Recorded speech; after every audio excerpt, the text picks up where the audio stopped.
Hello, everybody. Welcome to the TriStar Gym channel. Please give me a thumbs up as usual. Let me know that the sound is working perfectly.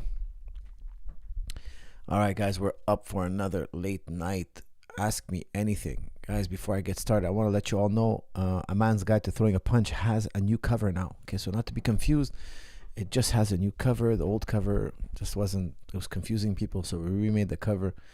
Make sure to use promo code LEVELUP. 50 off. It's on the bottom of your screen. It's in the description. Get 50% off absolutely anything on jujiclub.com.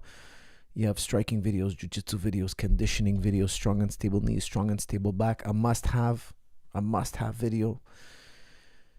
Make sure you know how to take care of your back, your knees, your neck, your shoulders. It's all there. Plus cutting edge wrestling, jiu-jitsu, striking, kickboxing, boxing. Make sure to check it out. And absolutely get A Man's Guide to Throwing a Punch. It teaches you how to develop a boxing routine. Boxing routine is the best way to get in shape, guys. The heavy bag workout is the best way to get in shape. It's the best way to get lean. The best way to do cardio.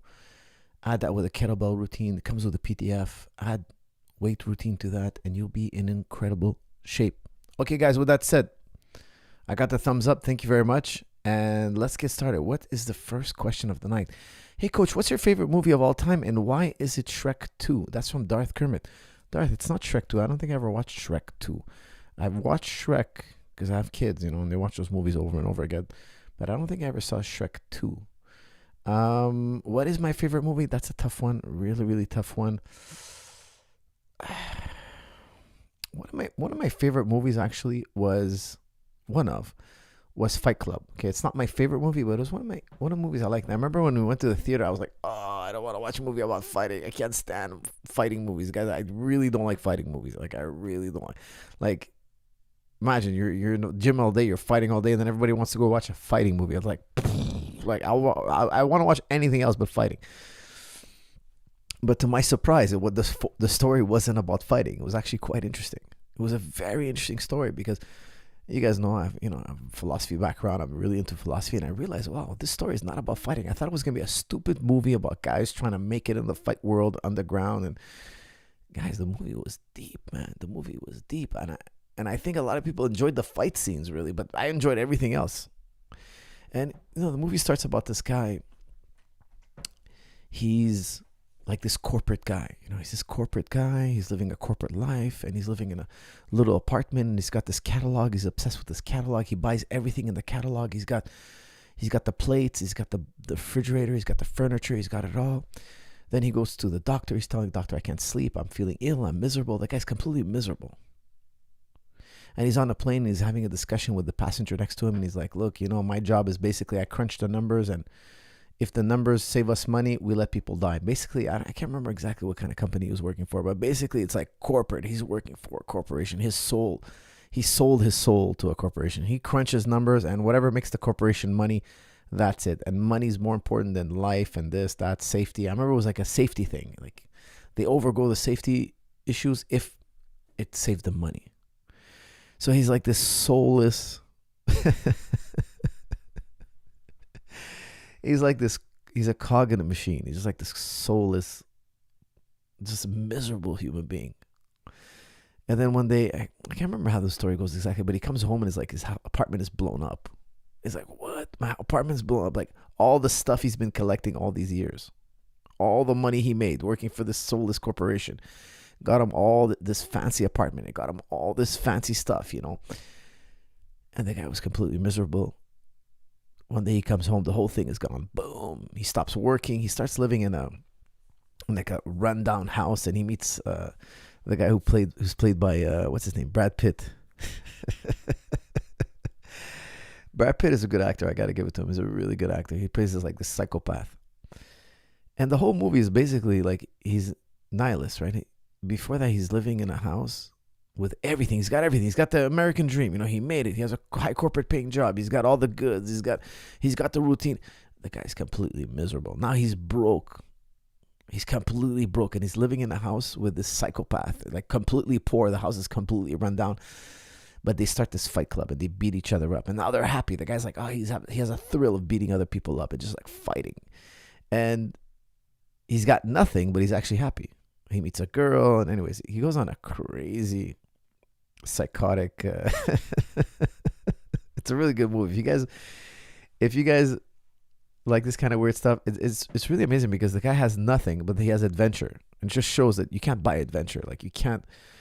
Adventure is like one of the most important things in life. You have to have stability, yes, but you got to have adventure on the other side. If you have too much stability in your life, your life is boring. Your life is I don't know, tedious. It's miserable. It's nihilistic. The guy has no purpose in life.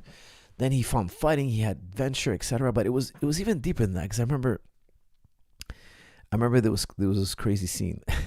It's just too insane, where Brad Pitt's kind of like, he puts like a chemical on his hand, and then he kisses the guy's hand, and the hand starts burning because the fat from his lips or something like that ignites the chemical. And the guy's like screaming, "Let me go! I'm in agony! I'm in agony! I'm in pain! I'm in pain! Let me go! Let my arm go!" And Brad Pitt is like, "No." And then he's like, "Okay, I'm gonna go meditate in my mind. What's my spirit animal?" Like he's using some dumb meditation technique, and the character that played by Brad Pitt slaps him. It's like, phew. He slaps him. He's like, "No, face your fear right here, right now." And then the guy's like, "Oh," he just accepts the pain. And I was like, that's really like poetic. The guy who wrote the story, he's talking, in my opinion, it was like completely about nihilism, 100%. People are so in denial of death. Like in the West, you can't talk about death. Death, how do we talk about death? We say, "Oh, the person passed on. Oh, he, we always say it in these little ways, like he bought the farm. We don't say he died. We do say he died, but like, we're gentle about it. And I get it. It's a touchy subject. When somebody dies, it's a very sad thing, and you've parted ways. But in the West, it's like the ultimate end. It's like the ultimate, like, don't talk about it. It's like swept under the rug. It's really different than other cultures. Other cultures are very much more conscious of death. Like it's part of life, and we prepare for death. Like it has a different attitudes. But in the West, we have this weird attitude where we kind of like don't talk about it. Life is really fun, but if you think about death, it's like the rain on your parade. And I find the whole story was this guy trying to deal with nihilism. Anyways, it's a fascinating story. I haven't watched it in years, but there was a lot of philosophical undertones in that movie. And the fighting was just like, it was for the guys who need that visual. They need the blood. They need something exciting to happen on screen. But the majority of the movie was really an incredible story. It was actually quite an interesting story.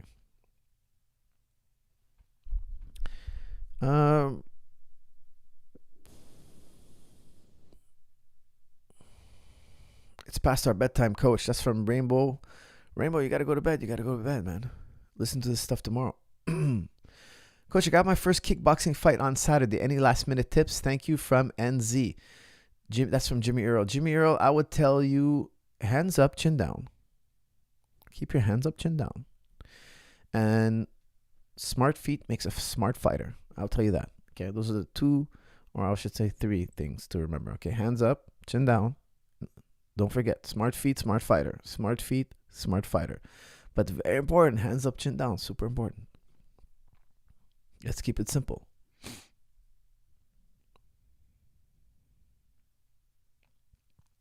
Coach, what are your thoughts on Tom Aspinall being the backup fighter for Stipe and John?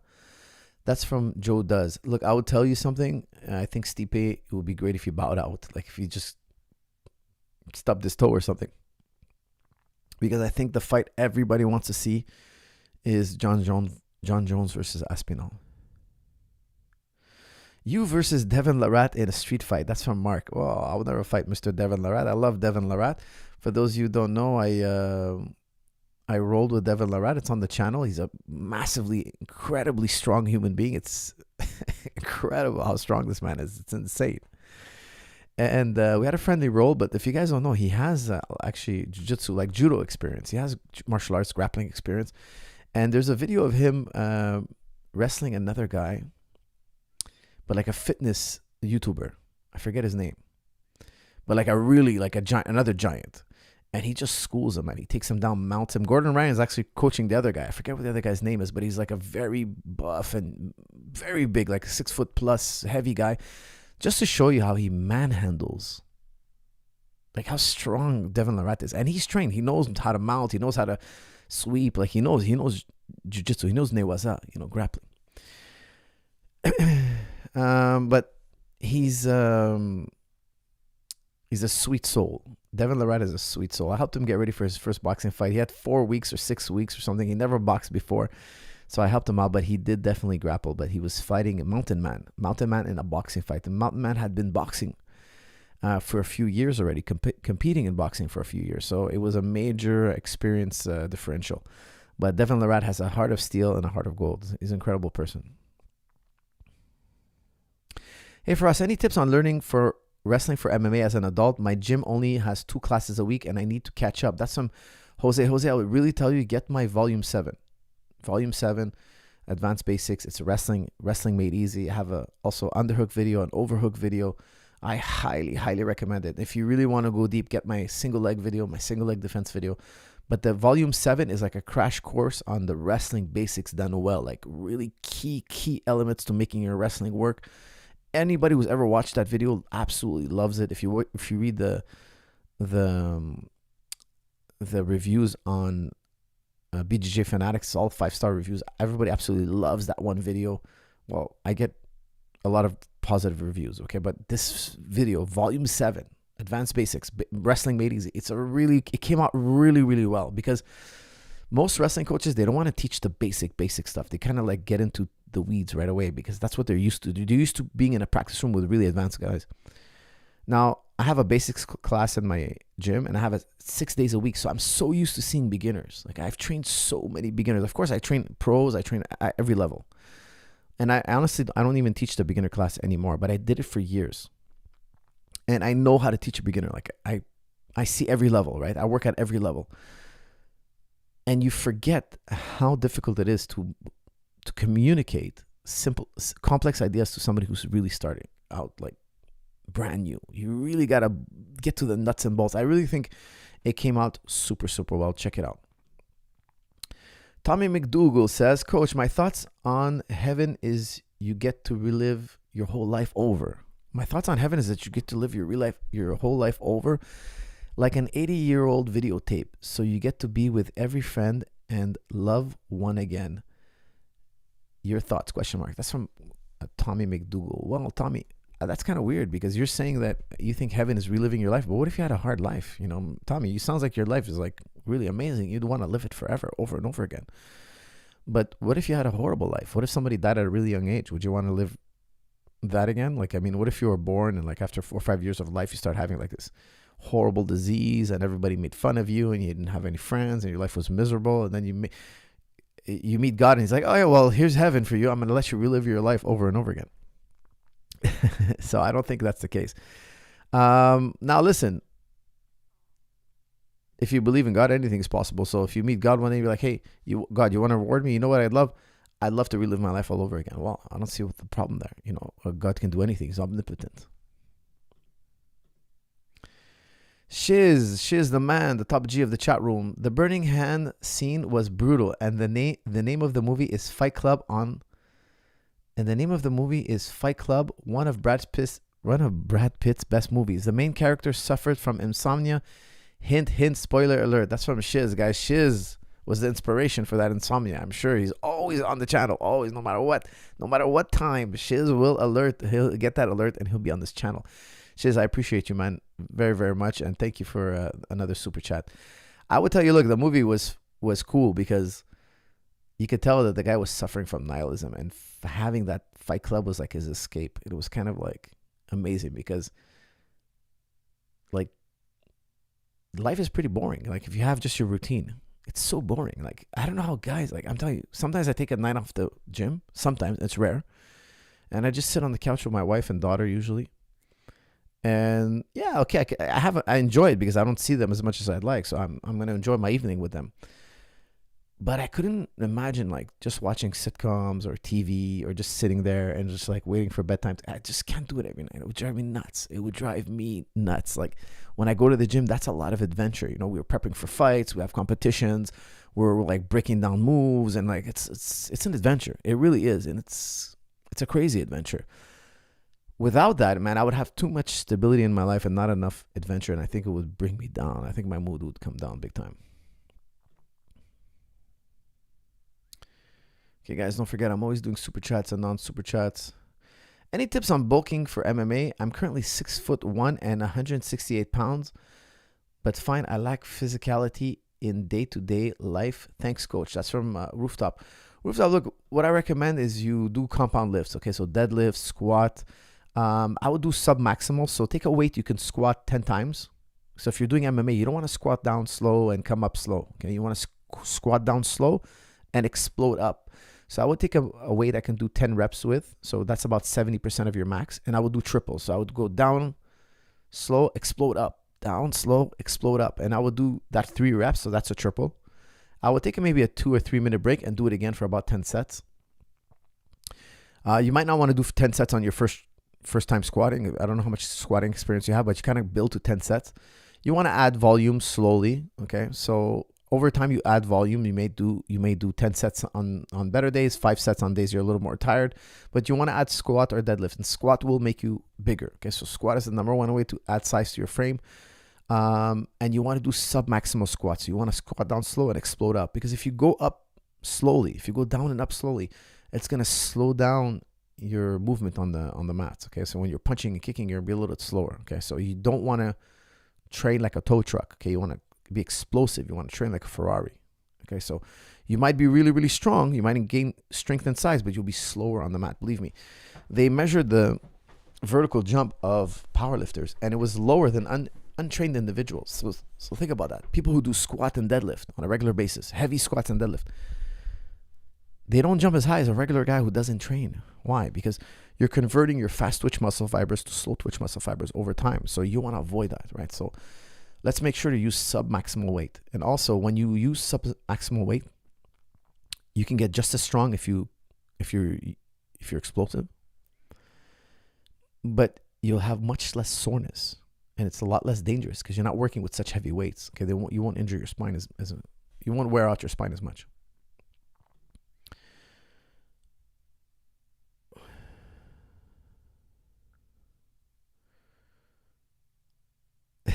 Oasis Opes, you mentioned that prize fighting is haram. Okay, haram means forbidden. If prize fighting is haram, why have you dedicated your life to training prize fighters? That's from Oasis. That's a good question. Very deep question here. Look, I'm not a perfect human being, that's for sure. I do bad things, and that's one of the things I do bad, but I kind of hope something good comes out of it, and it's not something I planned. It just kind of happened slowly over time, and I kind of like I got pulled into it. Okay, so I have shortcomings, that's no doubt. Should I wear mouth tape when sleeping to avoid mouth breathing in my sleep? That's from Hassan Haytham. I would think better than mouth tape, because mouth tape can be very annoying. Okay, I know guys who've done it that way. They put mouth tape, but never put like duct tape, because you can wake up like in a panic, like trying to rip it off your face, and you can have like you can run out of air. Okay, so they use surgical tape. Okay, so surgical tape is really easy to take off. Like, I mean, you could force your lips open if you have to. Now, I didn't wear surgical tape. The way I did it is I wear like a headband. Okay, so like they sell them online. Okay, so it basically keeps it's like a little elastic you wear over your head, a headgear, and there's like 2 elastics that go under your chin and they close your mouth. So if you need to breathe, you can open your mouth. Like you suffocate in your sleep. Okay, so obviously, when you put it on, it gently closes your mouth. It just really gently closes your mouth and forces you to breathe through your nose. Now, I one time jumped out of bed. I threw my covers off and I ripped the mask off. And my wife jumped out of bed. She's like, "What's going on?" And I was dreaming that I was drowning. So I was wearing the headgear. And the thing, like, I holds my mouth shut. And now my nose gets stuffed a lot. So when I close my mouth and I start breathing, it's really not a lot of air going in. But if you just chill and you relax, your nose will open up. Your nose won't let you, like your body has a reflex to unlock the nose. So not like if my nose is blocked and I close my lips and I just kind of let a little bit of air in and out, like I'll take whatever my body's giving me, my nose will unlock slowly. Okay, it feels like you're drowning, but eventually your nose opens up. Now, I don't know what happened during my sleep, and this only ever happened once. And maybe my nose blocked again. I don't know why, but the air wasn't going in and out, and I was in my dreaming I was drowning. So I jumped out of bed like I thought I was resurfacing to the water. I jumped out of bed, ripped the thing off, all gasping for air. I was like, "Oh my god!" I thought I was gonna die. I thought I was dying. And no, it's just a funny story. Salam, coach. I'm 37 male. I lost 25 kilos by dieting over 2 years. Now I wish to buy your strong and stable back for chronic pain. What are some of the best low back exercises for home? I can't buy too many equipments. That's from Taste India. Well, look, I show you a lot of body weight things, but really for your back, it's really core. Okay, so I show you like a lot of gymnastics I like to do and neutralizing the spine, but it's really core, not just back. So you can use, I love stability ball. It's a really, really good stability ball. You can do so much for the core because core is like, picture your abs and your back. Okay, the whole system. I would say even halfway down your thighs. Okay, that's like core is like a real huge chunk of your center. And you want to do that 360 degree, all the muscles, not just the back. Okay, you want to work everything. The abs are just as important as the back. The back is just as important as the abs. So I use a lot of stability ball. I do use weights. I do use bands. Okay, also bands, super important, guys. Bands, you can build a world-class back using bands. You can use a lot. You can build a lot of explosiveness, and bands are highly inexpensive, and you can anchor them to a door. I teach you how to do it properly. You'll never hurt your back the way I'm showing you. All right, guys, a bunch of super chats came in. Guys, I'm always doing a mix of super chats and non-super chats. Holy moly, look how many. Coach, can you look into Billy Carson and Controver? All right, let me look that up real quick.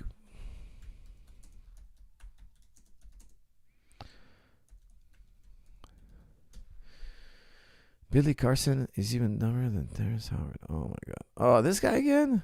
Oh. Okay, let's look it up. Billy Carson.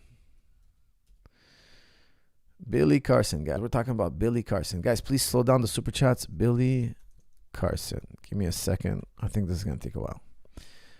Controller.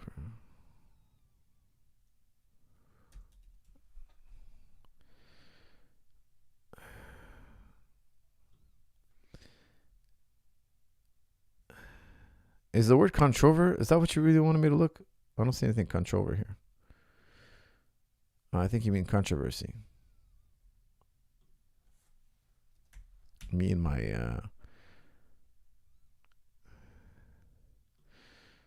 watching you, witnessing you going through this. Oh yeah. So how old were you when they're watching this?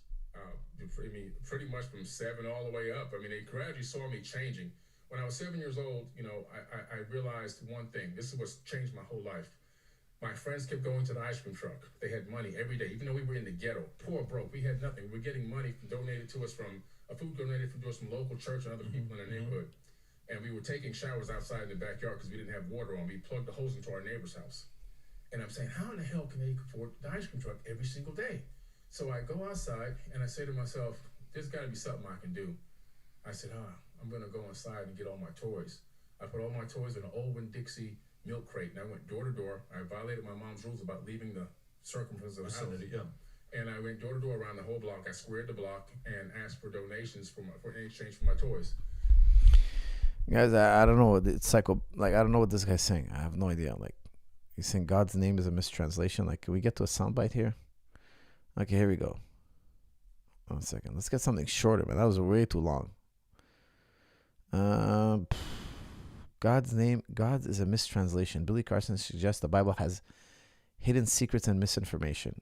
Was Jesus an alien? Billy Carson breaks down ancient Anunnaki civilization. 24-minute video. Oh my god, it's way too long. Guys, I don't know, man. I got bored. What can I tell you? You'd have to keep sending me like a soundbite. All right. I'm always doing super chats and non-super chats.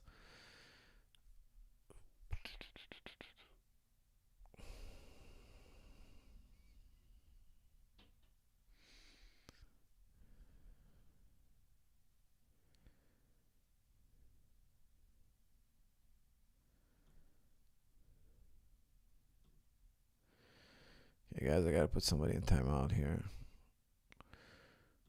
We got a couple immature people. Let's do 10 minutes. Okay, 10 minutes, time out. All right, here. Let's see here. Bone Hunter, thank you. You're a gentleman and a scholar.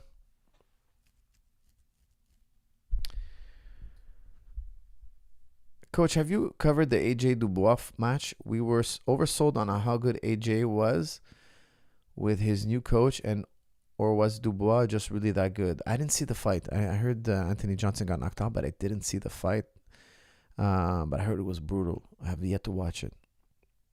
Any tips on bulking for MMA? Okay, we did that one. Okay.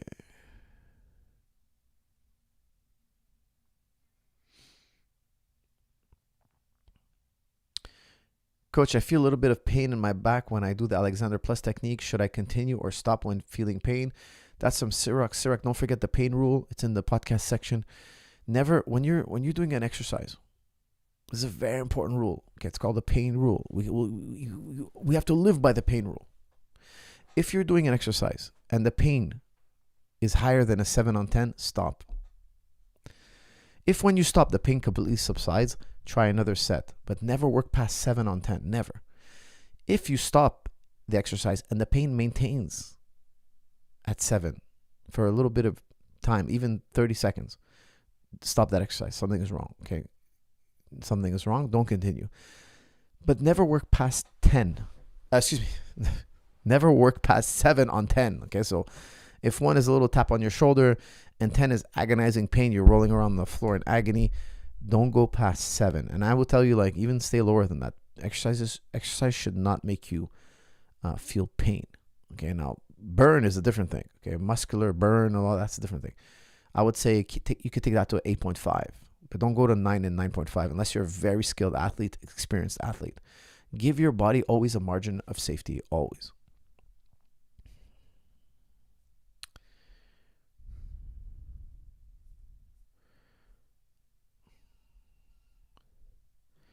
All right, let's see what other crazy stuff here. Goodness gracious, man.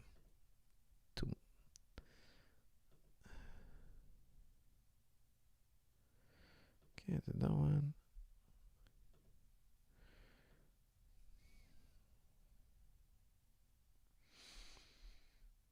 All right, let's see here. Coach, what do you think of fighter pay? By the way, I love your content. That's from Yazid. Yazid, I can't believe your parents named you Yazid. That's incredible. Read the history on the name Yazid. That's a story for another day. Look, we always want more money, right? Always want more money. But at the end of the day, it's not like in boxing. In boxing, the fighters make the most money. Like NFL, fighters make the most money. In NBA, fighters make the most money. In like hockey, the players make a lot of money. In MMA, it's the promoters, guys. But at the end of the day, that's their business, man. At the end of the day, they structured it. And fighters are begging and fighting their way into that UFC because they want to be part of that promotion. At the end of the day, that's what they're worth. That's the brand that they build. I always tell fighters, like, you don't need to go on your knees for a particular brand. Like, shop around. No, I want to be part of this brand, this particular brand. And I'm like, yeah, but if you think about it that way, you'll never get paid as much as you deserve.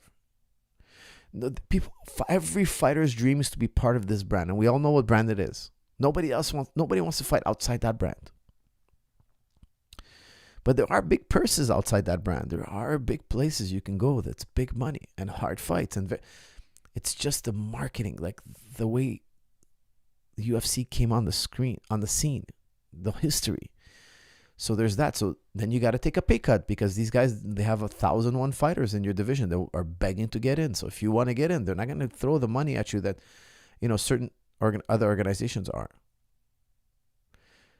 And it's amazing to me how fighters will take a pay cut. But also, I understand you want to be part of history. I get it. There's a prestige. There's a history.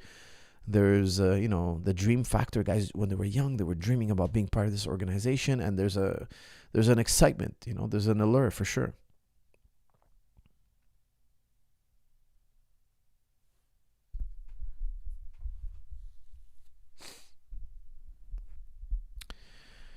Okay, guys, I hate if I miss a super chat, but I'm doing non-super chats and super chats. But forgive me if I miss any.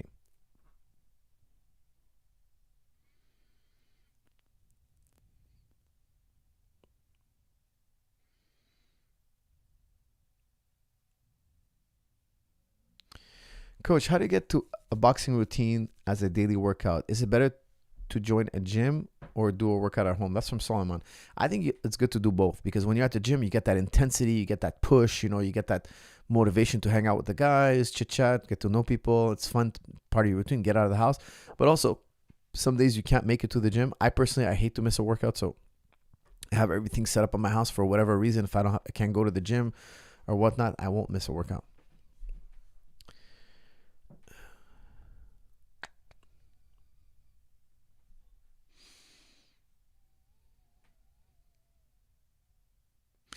Hey, Coach, quick physics question. Noting that you're a determinist, do you think that randomness might exist in quantum mechanics? Question mark. That's from AS2355.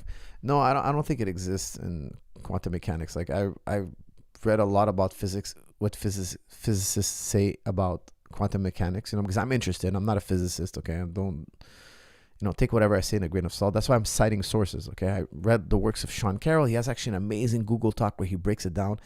And he says this, Sean Carroll says this, okay? He's like, look, physicists are no better at philosophy than a regular person. This is what he says, okay? It's not I agree with him, because I've spoken to physicists many times about philosophy, and I tell you, I'm shocked how, but it's not their field. It's not their field. But the thing is, they don't even know the philosophy of science, which I thought it was a given. I thought maybe they go through a course. They don't. They don't even do the basics of epistemology. They don't even do the basics.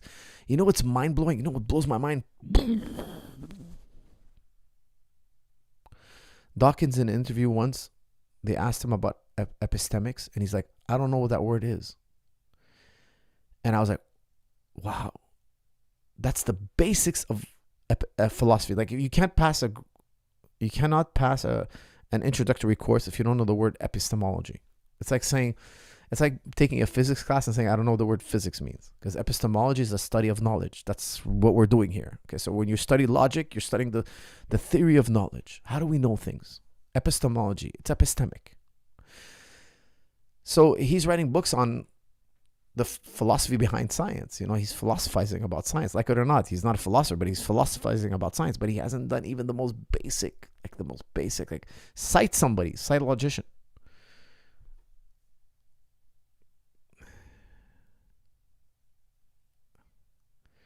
All right, guys, just give me a thumbs up, because my screen just reset for some reason. Do you guys still hear me?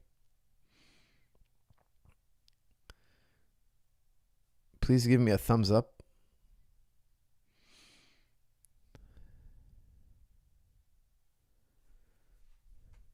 Thumbs up. Okay, guys, hear me? Sorry about that, because my whole screen, I don't know what just happened, or YouTube had a reset on me.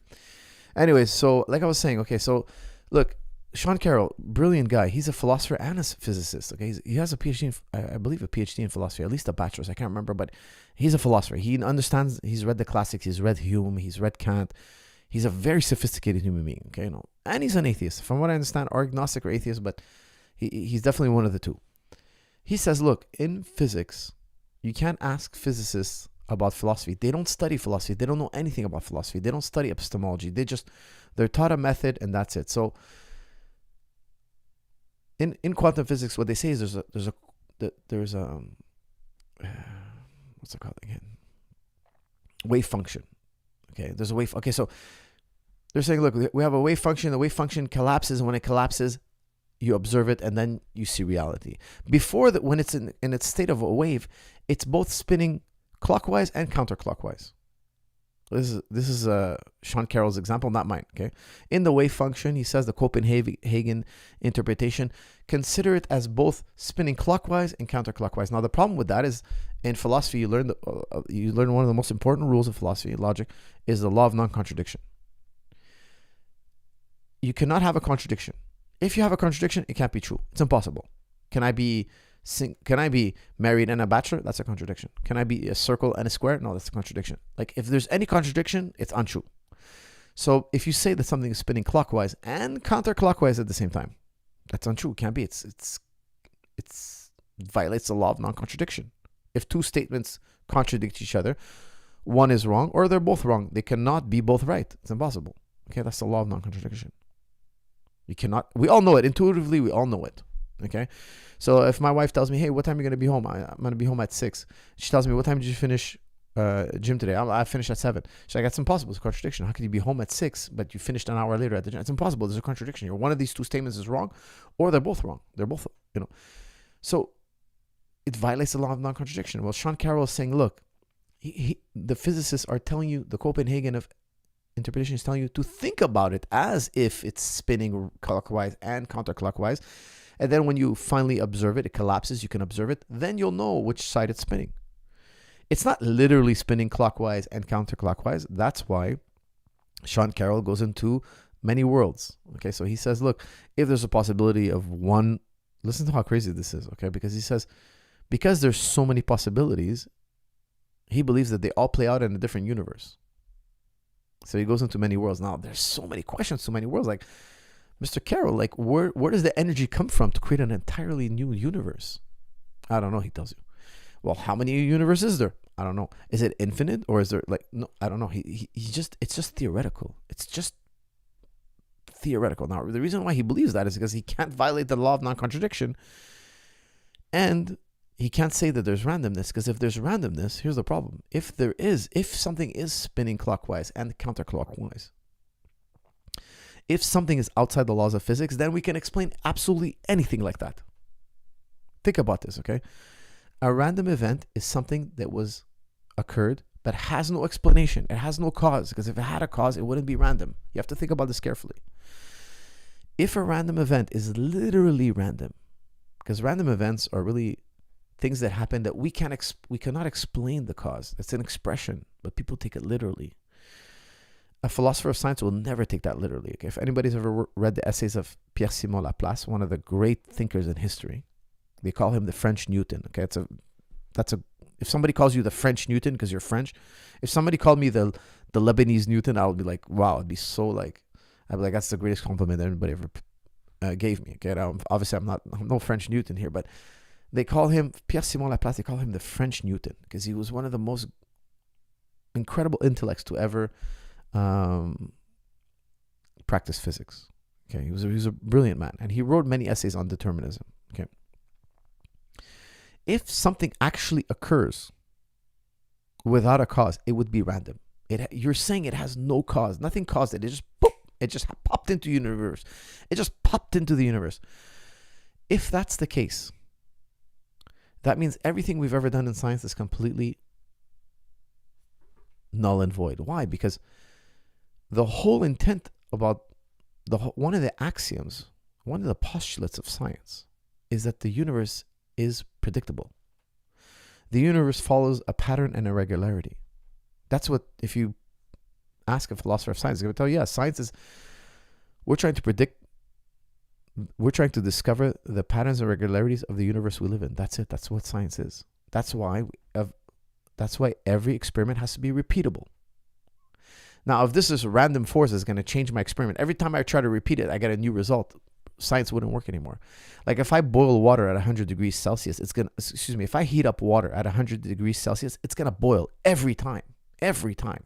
Now, of course, if I change the atmospheric pressure and whatnot, it can alternate. But if I give the same exact conditions every time, water will boil at 100 degrees Celsius. It's predictable. The whole universe we live in is predictable. The entire thing. If it wasn't, we couldn't use science. Science would be a figment of our imagination. So Sean Carroll, he's wrestling with these things, and he's saying, look, it can't be that the wave function is both spinning clockwise and counterclockwise. It can't be, because they violate law of non-contradiction. So he says it's super determinism, meaning that it just appears to us to be random. And he says that there's many worlds, that every possibility that can play out actually does play out, so as to avoid saying that something is random.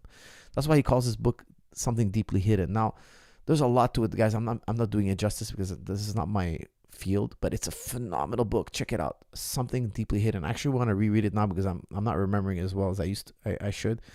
And he has a really great Google talk named after his book, Something Deeply Hidden. A really, really good Google talk. And he takes you in the rabbit hole in a nice way, in a friendly way, in a way like if you don't know much about physics, you can understand and enjoy it. He's a great communicator, and I'll tell you something. He completely denies that there are actual, literal, random events.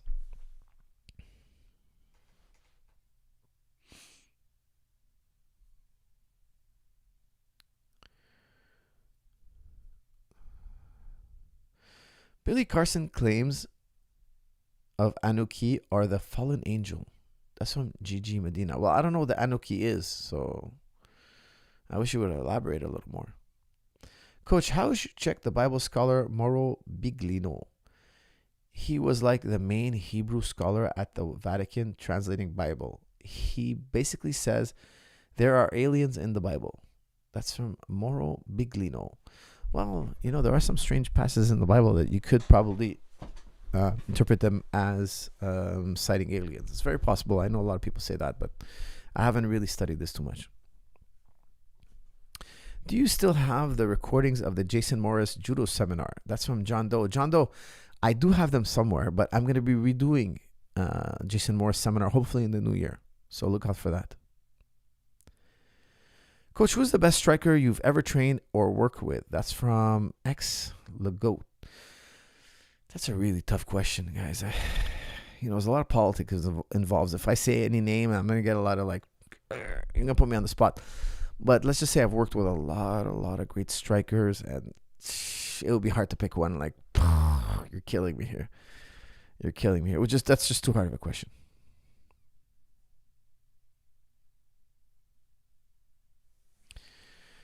Plato or Aristotle? That's from Beehive. That's a great question, man. That's such a tough thing for me to answer, man. I love Plato. My heart is with Plato, but I agree so much also with Aristotle. It's just such a tough thing, but I enjoyed Plato a lot more. For me, Plato was like a journey, man. It was really an amazing pleasure to read Plato.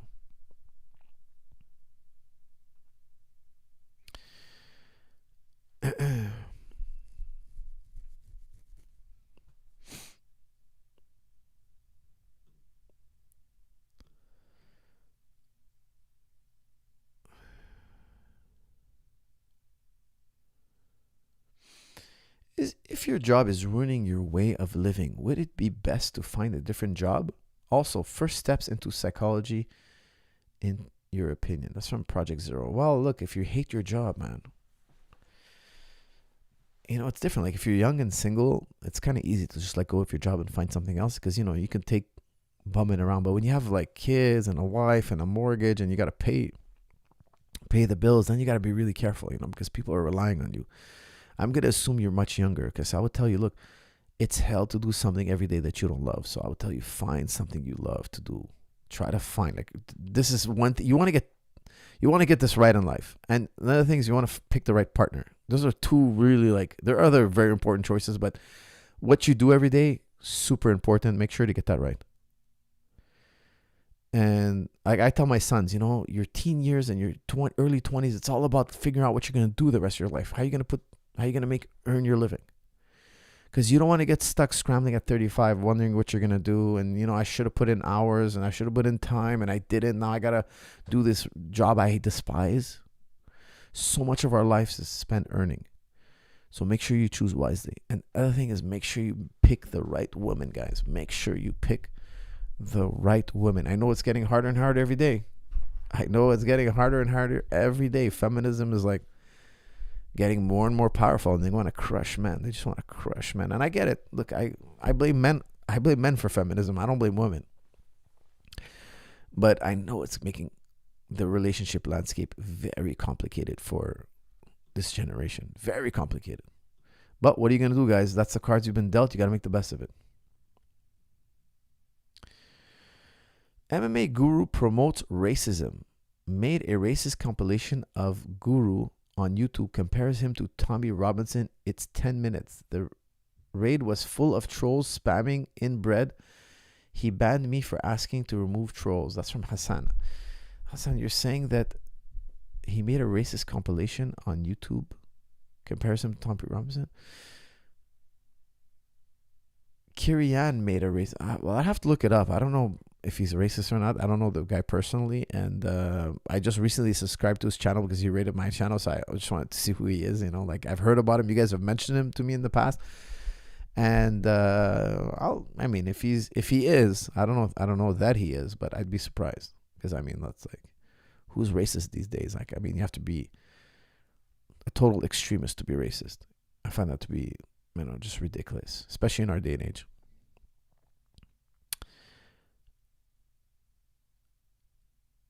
Hello, Coach. From a philosophy or human perspective, how can I make the best out of life? That's from Bang Baba.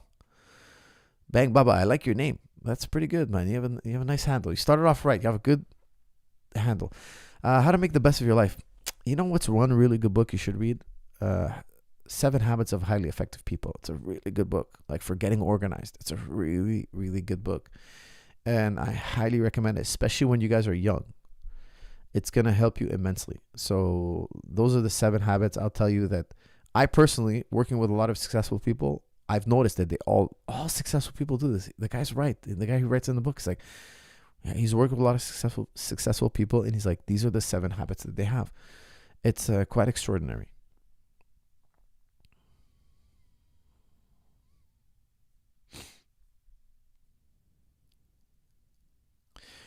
Did anyone ask about the attacks on Lebanon? That's from Saleh. Guys, I'm Lebanese, so this is a trigger point for me. Wars triggering in the Middle East. I really hope that the world comes together and stops this, like to help de-escalate. I really believe we can all live together. We need justice first, of course. Justice first, and then we can live together. I think one of the most important historians in the world right now is Ilan Pappé, a Jewish scholar. And he says, look, there were atrocities done in the past. Those have to be rectified. And after those are rectified, Israel can ask, to be part of the Middle East in a certain way that's acceptable to the Arabs. I think that's the true, he calls it the 3 A's. I don't remember exactly what they are, but first he's like, Israel has to acknowledge it's done atrocities. It's done it. And of course there were responses, of course, and those atrocities were wrong. There were illegal war crimes as well. There's illegal war crimes on both sides, but one people invaded the other. Okay, now the Arabs are not anti-Jewish. That's such a lie. We're so not anti-Jewish. It's not true. That's a very new sentiment, I should say, in the Middle East. Okay, because before, I don't want to get into this because we talked about this so many times in the past, but the Muslims for many years protected and harbored the Jews, protected them from Catholic Spain, protected them from annihilation, protected them from complete annihilation for many years, for hundreds of years. Okay, nearly 1,000 years. The Arabs, the Muslims brought the Jews back to Jerusalem after 500 plus years of exile. Like, we've done so much for the Jewish people because we have a similar faith and they're part of our creed as well. We can marry Jewish people. Like, it's just there's such a history between us, positive history. There was some bad times, yes, but mostly positive. We're very compatible. However, now with the Middle East, here's what people have to remember. It's not, the Arabs are not anti-Jewish. It's just they don't want a Western presence because the Arab world views Israel as a military base for the U.S. That's what they view it as. And they don't want the military base. They don't want a U.S. military base at their doorstep. Just like America wouldn't want a Muslim military base at their doorstep. Imagine if, I don't know, pick a state. Imagine, I don't know, Atlanta. Or I don't know, let's say Florida. Okay, Florida, we're going to kick out some of the Floridians. We're going to kick them out and we're going to move. We're going to put a bunch of Arabs there and they're going to have nuclear bombs and they're going to be really powerful and they're going to do the bidding of whoever's the Khalifa. And the people wouldn't like that. The West wouldn't like that. Be like, hey, man, listen, this is not right. We don't want you at our door. We feel threatened. That's how the Arab world feels, So people are like, oh, we have the right to defend ourselves. Dude, you're defending an occupation. That's what you're doing.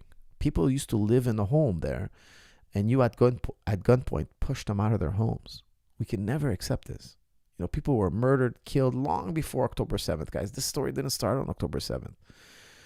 1948 Arabs were massacred over and over. There's maybe been 30, 40 such massacres, like hundreds of people killed. It's people living in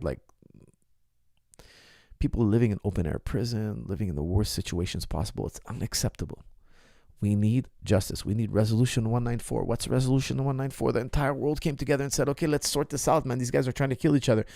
And they said, look, the Arabs are right. They're allowed to go back home Just because they left their home doesn't mean they don't have the right to their territories, their lands. Let them go back in. Now, of course, the Israeli side is like, look, if we let them back in, we're going to have instability. We're scared. We're scared. They might uprise against us. That's understood, but that's doesn't make it right what you did. You took somebody out of their home. You killed people.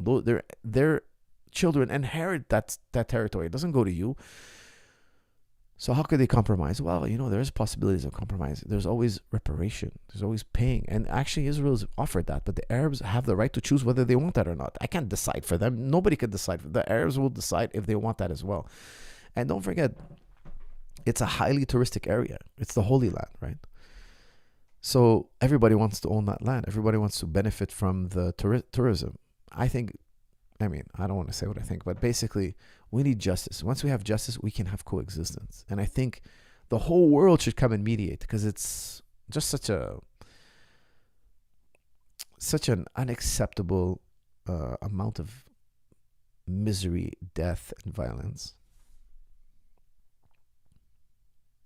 Coach, are you a materialist or idealist or something in between? That's from Beehive. Wow, Beehive, you guys know a lot about philosophy, man, to ask such profound questions. I'll be more of an idealist. I'll be more of an idealist, but very different kind than most people are. What else we got here?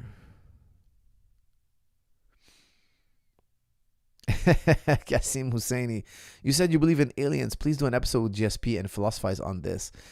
Guys, if I get GSP on this channel talking about aliens, oh my goodness, man. That's a good one. That's a really good one. Maybe for the 200. I'm going to ask him to do a podcast with me. I know I say that, but then organizing it's going to be deadly.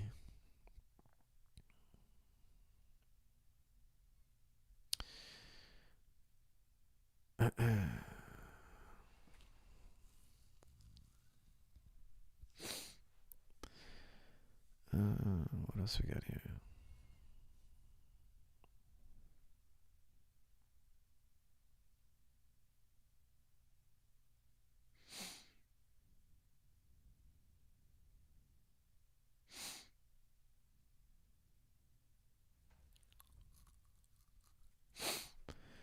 Orange or apple juice? Orange.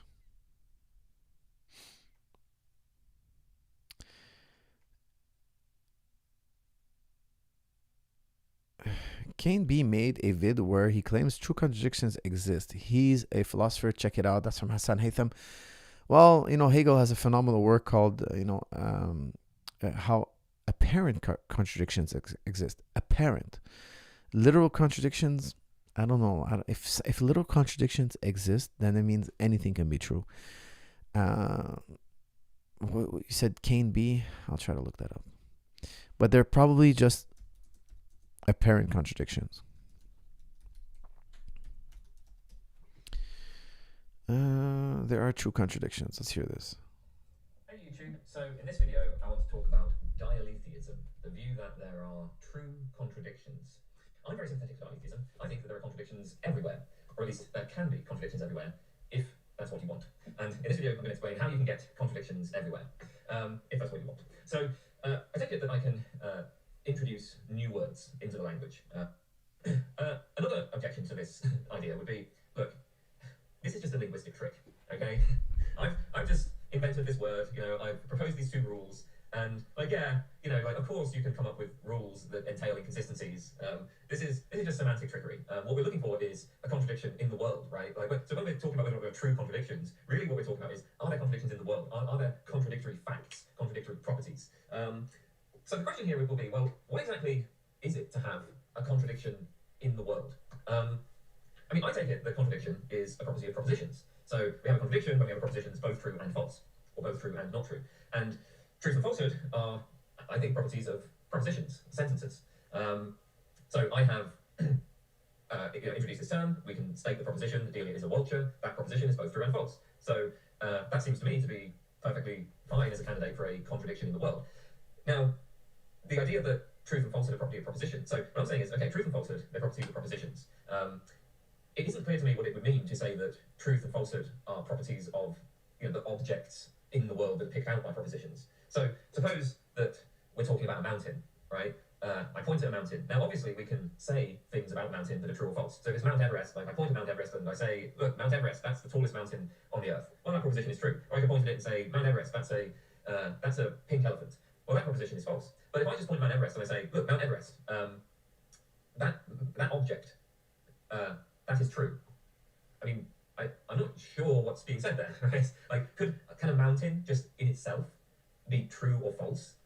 That seems like a very odd way of speaking, at the very least, right? No, it's propositions about the mountain that can be true or false. But to just say that, like, this object just in itself is true or it's just false would be a bit strange. So, yeah, I mean, look, what I'm offering is a proposition that is both true and false, and it seems to me like that's enough. But maybe we can push this objection. Guys, it was a really bad argument. I didn't even want to spend any time on this. He basically admitted that it's just like wordplay. Okay, so look, if you really want to read up on this topic, check out Hegel's work. He talks about apparent contradictions, and it's quite exceptional. What else we got here?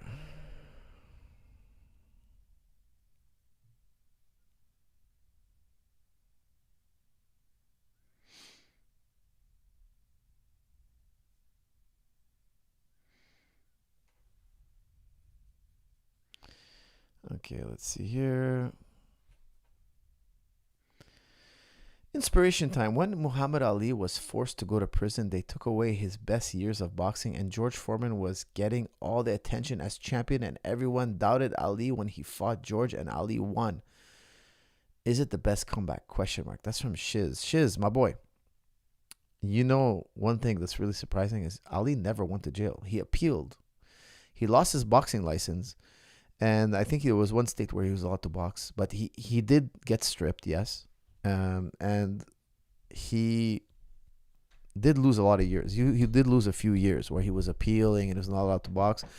But I don't think he ever spent time in a jail cell. Hold on, let me verify that, okay? Ever spent time in jail cell?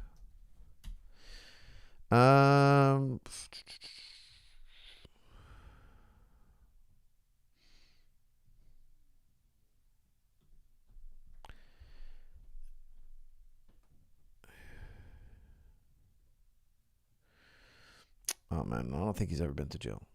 He appealed, and I think I can't remember, but I remember he never spent the night in jail. I really doubt it. But somebody has a source. Please put it in the comment section somewhere we can find it easily. Coach, what do you make of the Islamic dilemma argument? That's from Ultimate Facts Championship. Well, I think it's kind of ridiculous. Here's the thing, okay? Here's what really important, okay? Because here's what people say is the Islamic dilemma. The Quran affirms the Bible, but the Quran also contradicts the Bible. So if it affirms the Bible, talking about law and non-contradiction, if everything in the Bible is true, and the Quran contradicts the Bible, but the Quran says the Bible is true, then that's a contradiction. There's a dilemma here. The Quran never says all of the Bible is true. It never says that. In the Bible, here's what you have to remember. In the Bible says about the Bible. So it's kind of weird, I know. But you have Jeremiah 8:8. The Bible is telling you that it's corrupted. And Jeremiah 8:8 says, how can we say we have the law of the Lord when the law has been corrupted? Okay, it says, I'm paraphrasing here. It says, how can we say we are wise? We have the law of the Lord when the scribes and their lying pens have corrupted it. That's the exact quote. Okay, forgive me for getting it wrong the first time. How can we say we are wise? We have the law of the Lord. The law of the Lord is the Torah. When their scribes and their lying pens have corrupted it. That's Jeremiah 8:8. So if I affirm that, I'm telling you, I affirm that the Bible is corrupted. Because the Quran directly critiques the Bible and says that the Bible has been changed. Men have changed the Bible. Men have changed the Bible over time. And we have an abundant amount of proof of that. We know that the Bible has been changed over time. Like, don't ask me, I'm not a Bible scholar. Read, even the most religious Bible scholars will tell you that parts of the Bible are certainly fabrications, certainly, without a doubt. These are Christian scholars, okay? So it's not like we're outside looking in and we're judging. No, we're telling you, we're asking you, the Christian scholars, tell us about your book. And they say it openly. Like, for instance, the long ending of Mark, the woman taken in adultery. Like, there's so many fabrications. The Quran says, look, the Bible has been added to, it's been influenced by Greeks, by the ancient, I shouldn't say Greeks, but the ancient religions, etc. I think it's referring to the Greeks. So it's affirming that the Bible is a saving book, because at that time, that's all they had, and it wasn't their fault. The Christians and Jews at the time, it was not their fault their book has been corrupted. Certain people were responsible, but not the regular Jewish honest person, the regular Christian person. He didn't change it. The average person, he didn't change it. He's not the one who corrupted the scripture. So why is he at fault? Okay, so his book, this book is a saving book for you. Yeah, if you live by this way of life for you at this time, it makes sense. But now we have the new message, and the message has been brought on you, because you cannot corrupt the word of God. Ultimately, the word of God will always come back. It'll always resurface. And there's a reason for that. And here's the thing, is because the Islamic point of view is that there's only one religion. There's only one religion. And the same religion keeps surfacing over and over again in different places, in different eras, in different people. It's only one religion. All the messengers always had one religion, except man later corrupts it. That's what happens. But it's always the same religion. And then it turns into some type of corruption. Somebody wants to corrupt it for a personal reason, or a personal, because they want to worship what they love, etc. There's a lot of reasons, but it gets deviated. But it's always the same message. Every single prophet always had the same message. Consistent message. God didn't send 5 to 10 different religions. No, he sent one religion, and it got corrupted over time in different places, different eras, in different ways. But it's always the same one message, and you'll never stop. That message will always resurface. No matter what you do, no matter what you try to corrupt it, it's always going to resurface. It's always going to resurface. So now, if you ask scholars, is the Quran authentic? You're going to get an overwhelming yes. You're going to get an overwhelming yes. And I know a lot of people try to dispute that, but I think they're wasting their breath. We can very easily trace back the Quran to Uthman radiallahu anhu. And he's a primary source material. He heard the Quran with his own ears. Like, he's not a guy who is anonymous, or somebody who wasn't there and he's just kind of reconstruct what people told him. No. He was there. He lived the life. Okay, so nobody disputes we can get back to Uthman. Nobody. Now, I think we can get back. Well, if you get back to Uthman, you got to the Prophet's lips, alayhi salam. You got to his lips, because he heard directly. And Uthman is not one person who put it together. It's all the people who memorized the Quran put it together. So you had 2 witnesses for every verse. The authenticity of the Quran is unquestionable. It's unquestionable. People try to debate it, but they're just like a minority they're a minority opinion. If you go to scholars, critical Orientalists, people who are not Muslims, who study the Quran, they're going to tell you, yeah, the Quran is authentic. It goes all the way back to Uthman, no doubt. So, I mean, I just find it to be like really obvious. One scripture is authentic, one is not. Admittedly, there's scholars and non-religious scholars will tell you the same thing. They'll tell you always the same thing. And I think the Quran is affirming that the Bible, not that the Bible, every word is true, absolutely not. That the Bible is a saving book. It's a good book. You should rely on it at that time. At that time, because the Quran was still being compiled. So at that time, the best thing that they had for themselves was the Bible, the Injil or the Torah. But later on, okay, now you have the Quran. Why would you need a book that's corrupted? Now the mission is completed. The book is here. The proofs are here, etc. So now it's time to open your mind to the Quran. And here's the thing, like, if you read the gospel, you're going to see, like, these are anonymous sources. The gospels never claim to be from God. They never claim to be from God. Mark, Matthew, Luke, and John. So when the Quran is talking about the Injil, not the Old Testament, but the New Testament, it's not referring to Mark, Matthew, Luke, and John. Definitely, I don't think the letters of Paul. But Mark, Matthew, Luke, and John, they had a source. Okay, so this is what, again, Christian scholars, they talk about source Q. It's a hypothetical source because you have something called the synoptic problems. This is very complicated and deep stuff. But look, the synoptic problem is like, look, Mark, Matthew, and Luke, they word for word agree. So somebody's copying somebody. So they're thinking, hey, either they copied Mark. This is a bit complicated. And Matthew and Luke also have word for word copies that's not in Mark. So there must have been another source. So Matthew and Luke obviously had Mark, but also they had another source called Q, because there's stuff in Matthew and Mark that's not in, there's stuff in Matthew and Luke that's not in Mark. It's called the synoptic problem. Guys, you got to look it up. It's really deep stuff. So they made up a hypothetical source. Now, some scholars think that hypothetical source never existed, but we definitely, I shouldn't say we, scholars will definitely tell you there was a source from Mark, Matthew, and Luke. It's very likely they had a source, because Luke, in the beginning, his first chapter, he says, look, I checked all the sources to give you the best of what happened. He's admitting there are sources. I went to every source. Luke is saying this in chapter 1. He's writing it to Theophanes. He's saying, look, Theophanes, I know there's a lot of things being said about this Jesus person, but I went and I did the research for you, and I'm telling you this is the authentic story. Now, Luke is not a disciple, so he had to reach out to sources. So one of these sources might have been the Injil, the perfect Injil. One of them. It's a complicated story, okay? But it's just look, here's the thing. You always got to go and ask a scholar. Go find an Orientalist who's not a Muslim. He has a PhD in Islam, and ask him, hey, what's the Islamic dilemma? What do you think of that? He's going to tell you, I don't even know what that is. It doesn't exist. Nobody's ever written. Nobody of repute wrote about the Islamic dilemma. This is just like internet stuff, videos, people trying to be clever, etc. People trying to debate one another. But if you wrote a paper on this, it would show a very, very shallow understanding of the Quran and the message of the Quran. I think so, personally.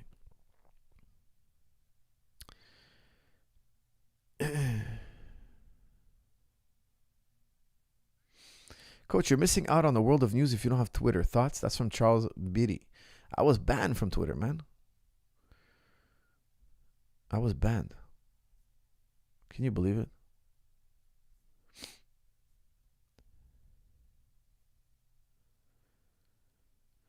Search Exodus decoded by James Cameron. Incredible. Okay, well, I'll save that for another time, because Exodus decoded.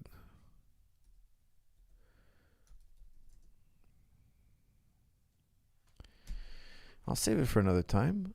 Exodus decoded.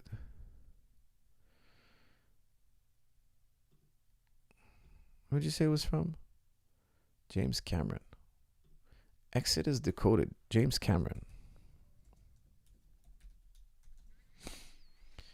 Let's see here.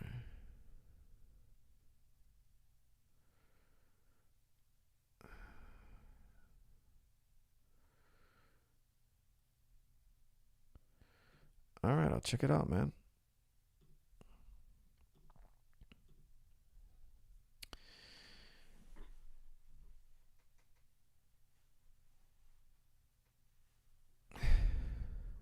Islam promotes this. Ask those of knowledge. That's from the Nomadic Layman. I agree, exactly. The Islam says, look, if you don't have knowledge on a subject, don't talk about it. Ask the experts. Like, only the experts should talk about these complicated things. And look, I'm not an expert on these verses, but I can tell you, like, it's just not. I don't know. It's nothing I've ever heard of from an expert. So I wouldn't. All it was, like, the guy who came up with this is I didn't even know if it's him that came up with it, but the guy, like, a recent debate that happened, it was Sam Shamoun. Sam Shamoun's a high school dropout. He has no skill. He has no, like, the ridiculousness of his argument is like, I don't even want to get into this topic, because the guy's obviously, like, he's insane. The guy's completely insane. I don't know. He made up a crazy argument that I found was so ridiculous. But of course, he uses his chat to raid the chat section and, like, write comments against the Muslim guys and, like, raid them. Like, he plans all this to make it look like he won. But he basically said, oh, if the Quran intercedes for you on the day of judgment, it must have a mind. The Quran is eternal, therefore it's a God. That's another God. So you have God in the Quran, and then the Quran itself is a God. So you have a Trinity also. So he's just trying to say, like, Islam believes in multiple gods. But Who told you the Quran is a God? Even if the Quran does intercede, who cares? Doesn't mean it's a God. Where does it say that the Quran has its own mind? That's something you inferred. He inferred. And it's not the Quran is going to intercede. It's not that the Quran is going to intercede with you. It's your recitation of the Quran that intercedes on the day of judgment. So he got it completely wrong. But he twisted it and turned it and said, look, if the Quran is interceding, the Quran has a mind. Therefore, the Quran is God. Now, if you go and you say that to an Orientalist, they're going to laugh at you. Like, they're going to be like, that's ridiculous. Nobody understood the Quran. Nobody in Islam understood it that way. Nobody. That's insane. That's not like nobody preached that. Nobody ever philosophized like that. That's not how they understood their scriptures. Like, you're making, it's called non sequitur. You're making something, you're trying to connect dots that don't connect. There's no logical conclusion to this. Like, if you put all the premises together, the conclusion could be so many different things. When you make a logical argument and you have to have two premises, and these two premises can lead to only one possible conclusion. That's how a valid argument is made. You need two sound premises minimum, and those two sound premises have to be structured in a way that can allow for only one conclusion. That's not what he... Other than that, it's called non sequitur. It's non sequitur. It's kind of hard to explain. I wish I had a blackboard here and I could kind of write it out, but basically, it has to do with the predicate. If you don't set up your predicate correctly, your argument is what we call non sequitur. It doesn't add up. So this is definitely a non sequitur. Definitely. His argument was definitely 100% non sequitur. His argument, I can't even remember actually if it was him now that I think about it. I can't remember which one of those guys. You know, one of those guys, he's a troller. He's not educated. He just wants to attack Islam. He hates Islam, so he wants to attack Islam. And that's how he makes his money, right? People who want to see Islam attacked, they send him money. So he just kind of keeps trying to attack Islam. But if you bring these arguments to a scholar, like, people are laugh at him. They'll just think he's a clown.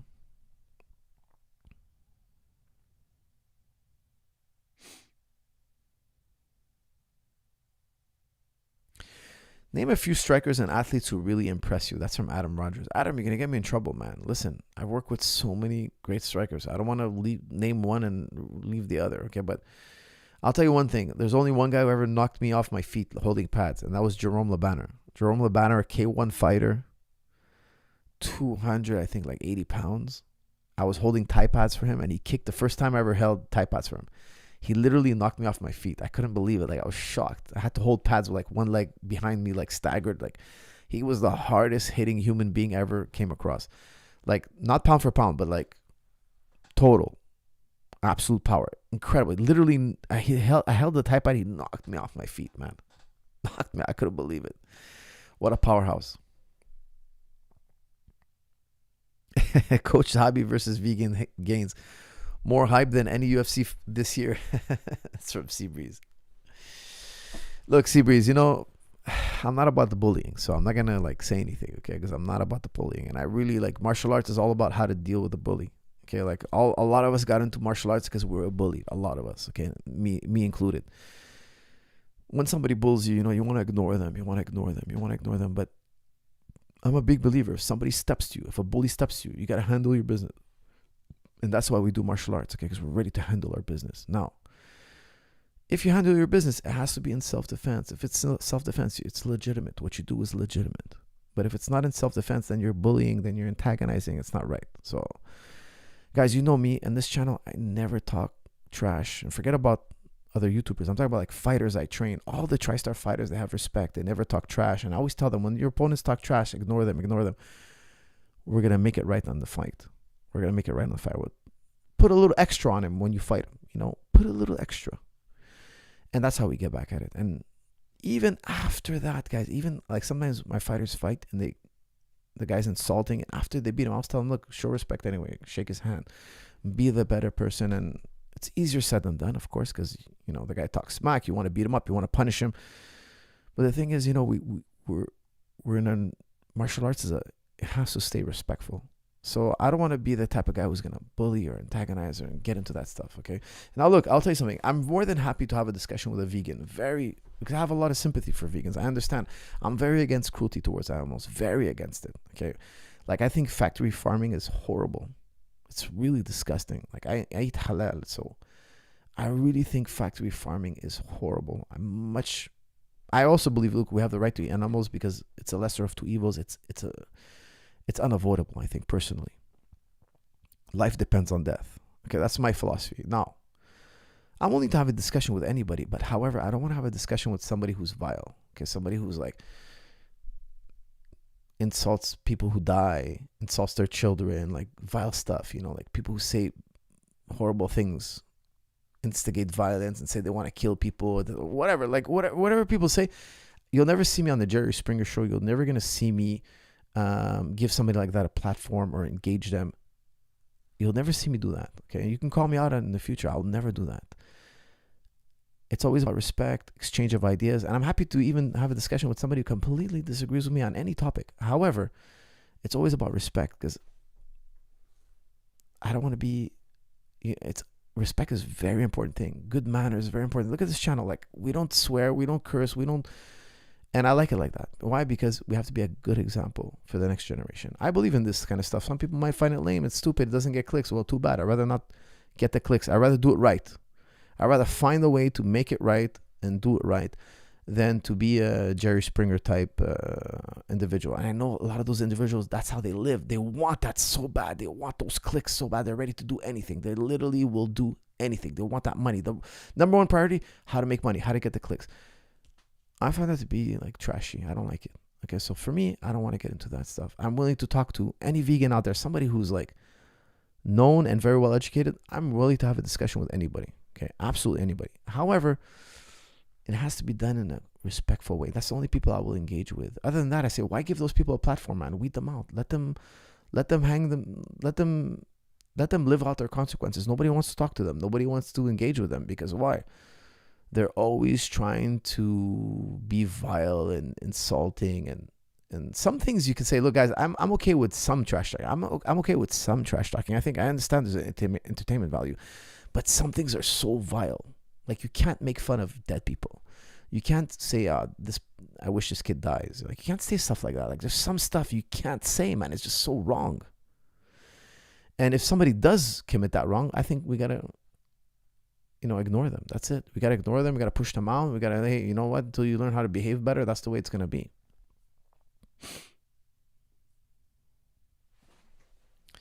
Got staff 3 weeks out from my first Muay Thai fight in Thailand. Currently on oral antibiotics and haven't trained in a couple of days. How can I stay sharp while recovering? That's from Artash. Artash, I'm actually also recovering from staph, which I'll tell you something is horrific. I'm on the pills now, and I tell you, I just started training again. And I'm just like, my staph is gone, but I'm just finishing up the pills, and it's hell, man. I'm telling you, it's hell. Training on these pills. Today I did 3 rounds. I do 1 round, take a break, a whole round off, then take one. Like, I had to skip a round for every round. So I had to wait. Out of 6 rounds, I did 3. Like, that's how much I needed to rest. I feel really like crummy. I'm so happy my pills are almost done. I don't know if there's anything you could do to make yourself feel better, man. I hate to say it, but literally I have no idea how to get around it. I did some reading on it. Like, it creates hypertension. It depends which kind of antibiotic you're on. So you have to train very carefully. You can't overdo it. And it's true, man. If anybody out there has, sometimes it happens. Guys have big fights. They get staph. They're on medication. They fight. They look horrible. And then everybody trashes them for looking horrible. And then the guy's like, look, I had staph 2 weeks before or 10 days before, and I didn't want to cancel the fight because there was so much pressure about doing the fight. And then I look back and I'm like, makes total sense. The guy's performance now totally explained. Why? It's true, guys. If you've never trained on antibiotics, I'm telling you, it sucks, man. It kills your cardio. More than half your cardio is gone. More than half. Coach, who wins this weekend? Maikano versus Benoit Saint Denis. That's from Gabriel. Gabriel, that's a good one, man. I was rewatching Saint Denis versus Poirier today. Did he have staph? Did Saint Denis have staph? That's a good example of a guy who might have had staph, because he was doing so well, and then he just tanked. He just tanked, man.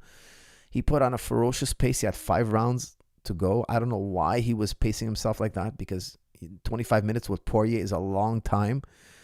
He was doing well, but all of a sudden, like, his energy levels just tanked. It wouldn't surprise me if he had staph and he was on that medication. Le Banner is a beast. The wars he had with Mark Hunt are legendary. That's from Harrington. Yes, believe me. He's a wild man, also. Lebaner, a real wild man. Best introduction book for philosophy. That's from Spooderman. Spooderman, I would tell you, Euthyphro by Plato is a very soft landing. Do you think it's worth for a 38-year-old man to start boxing for the skills and knowledge? That's from Eduardo. Eduardo, 38 is young, man. You're a young spring chicken. In Arab world, you're still a shab. You know what a shab is? Like a young man. Once you hit 40, we don't call you shab no more. You know, a shab is like a young, like strapping man, you know. So you're 38. I don't think it's old. I think if you don't do boxing, if you don't do any exercise, you will get old. Okay, so I think getting old is for people who don't know better. If you exercise and eat right on a regular basis, it doesn't have to be boxing, but I like boxing because I think it's very intense, but also low impact if done right. So I like high intensity and low impact. I think that's a really key formula. If you can train at high intensities with low impact and eat right, I think you will stay young for a very long time. I think you won't feel old till you're in your 50s and 60s. So you got plenty of time left. There's no reason why you shouldn't get in tip-top shape.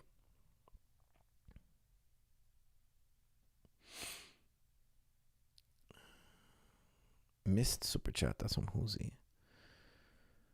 Hoosie. Salam, coach, but I lost my job. Salam, coach. I'm about to lose my job in IT since my contract is up. Getting married soon. What advice do you give me? I'm 22 years old. Jazakallahu khair. That's from Hoosie. Hoosie, it might be the best thing that ever happened to you. It might be the best thing that ever happened to you. So don't see it as a negative. I'm sure if you're patient and you're always ready to look out for any opportunity, something better is going to come along. You're 22 years old. This could be the best thing that ever happened to you. See it like that. Okay, what other opportunity is there for you? Wake up tomorrow, feel good about yourself, and say, look, I'm looking out for another opportunity, something even better than what I had.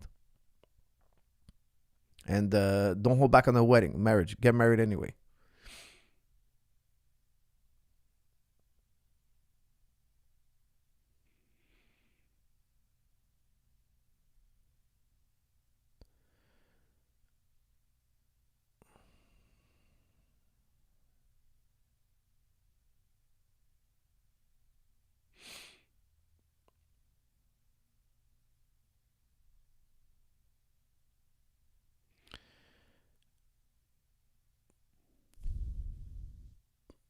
Do you have any family in Lebanon? We're from Tripoli in north. I lived in Beirut during 2006 and remember the bombs dropping. That's from Shafiq. Shafiq, I'm sorry to hear that. But yes, I do have family in Lebanon. Of course. I have from my mom's side, from my dad's side. So yeah, lots of family in Lebanon, but not southern Lebanon. So thankfully not in southern Lebanon.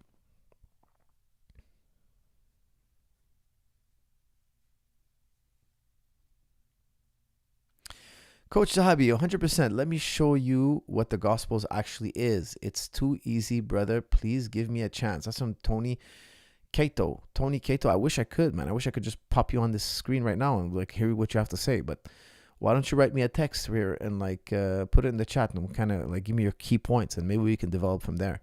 But I would definitely, guys, I'm very open-minded. I'm ready to hear any argument. Absolutely. Just punch it into the chat. Make it, maybe put like, I don't know, like an emoji, like a bunch of emojis, so it signals out, and I'll read it out. Salam, coach. With all the craziness going on in the West, have you ever considered relocating, like to move to a conservative and safer location such as Dubai, which currently has a growing MMA scene, plus a mosque on every corner? That's from Abdullah. Yes, absolutely. I would love to move to a place like Dubai. That would be crazy. I would absolutely love it. The only reason I've been offered to move to Dubai, believe it or not, but I've had some great offers to go to Dubai. And it's one of my favorite places in the world. However, I do have family here, so I just can't uproot everybody. So because I have family ties here, I chose not to leave. But if it wasn't for my family ties, I would have been there.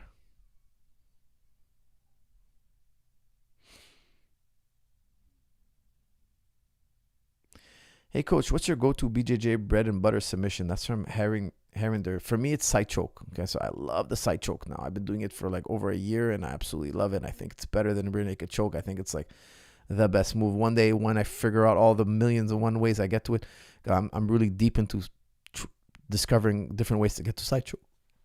One day I'm going to release an instructional on just a side choke, I'm sure. And it's going to be like game changing.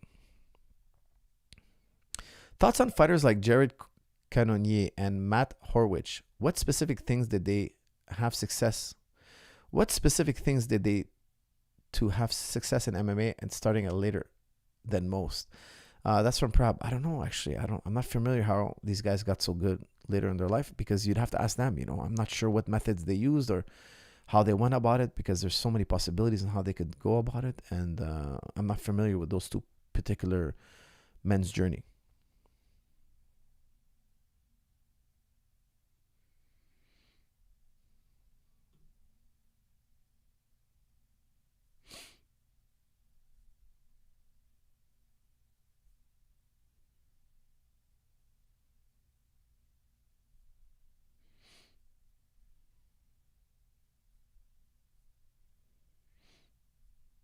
Okay, here we go.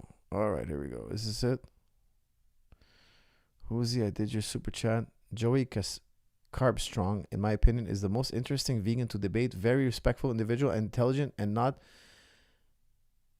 I'm not vegan, by the way. Okay, well, listen, guys, if you could hook me up with Joey Carbstrong, I would definitely do it. Definitely, I would hang out with Mr. Joey Carbstrong, as long as he's not some kind of crazy lunatic. I'll take your word for it, guys. I'll do a little research on him, and if he's a stand-up guy, for sure, I'll do it.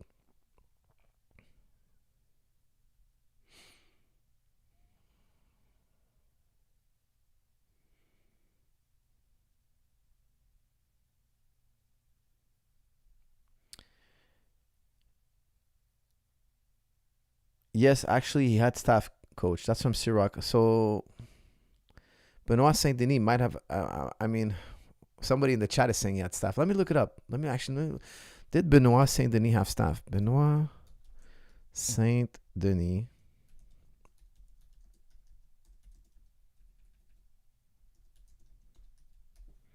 Did he have staff? Was there a report? As it turns out, Saint Denis actually had a staph infection on his forehead that was diagnosed 2 days before he was scheduled to leave for Miami to compete at UFC 299. Last sparring session, I had this ugly stuff on my forehead. Man.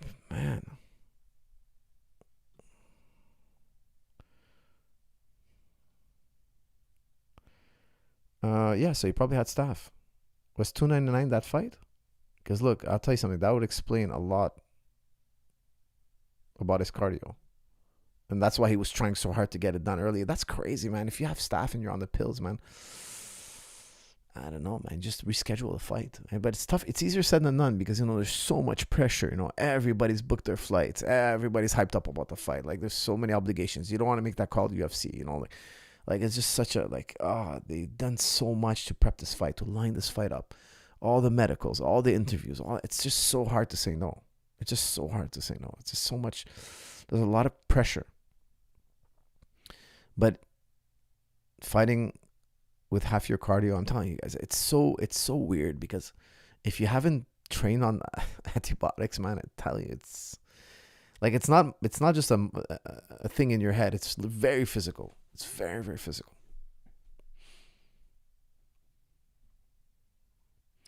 Yeah, he definitely should have pulled out. Kevin Lee had staph and would have beat Tony if he didn't. If he hadn't, he gassed after round 1. That's from Tommy Vang. Actually, I don't remember if he had staph. I have to ask him. It's very possible. Actually, yeah, I think you're right. He has staph on his chest. You're right. That's right. I remember now. It's coming back to me. Yeah, not a good thing. Fighting, but sometimes fighters, I'm telling you, they're so tough, man. It's crazy how tough they are. Fighters are crazy, man. It's insane. Even with the pills they're on antibiotics, they still want to do the fight. It's insane, man. They're crazy. It's like, dude, just reschedule the fight, man. They'll put you on the, oh no, I want to be the main event, and I don't want somebody else to take my spot. Because think about it, look how hard he worked to get to that interim title. And if he doesn't do it, they're gonna put in another guy, and then he might not get another shot. So I get it. I get this. I have to do it. I get the pressure. You know what? For a title fight, man, I wouldn't say no. Because you might not get it back. You might not get that title shot back. There's so much politics. So many things can happen. Somebody else can have a great performance, and all of a sudden people are saying that's the guy next in line. just can't take a chance. When it's your time, they call you up. It's for gold. You gotta go. Namaste, coach. Did you watch Haggerty versus Superlek? How much did you give importance on elbowing for MMA? That's the man from Nepal. I did see that elbow. That was incredible, man. I've been to Haggerty's gym. I've met his family. I've trained there. I give seminars there. Great people. I'm really sad to see he got like dropped so badly, but you know, because his family's so nice. I know them. I've met them. But that was like a vicious elbow. You know, it's crazy because Haggerty's known for that elbow. He's known for that spiking elbow. That's his move. And he got hit with it and he got laid out. It was really tough, man. It was a really tough shot that he ate. I think elbows are super important in MMA, but a little bit more difficult because when you lift your arm like that, you kind of get taken down. Like, it's such a great time to take somebody down. When they try to elbow you, you can underhook them, body lock them, shoot in their legs if their body's exposed. So that's one of the reasons why I think in MMA we're a little more conservative about the elbow.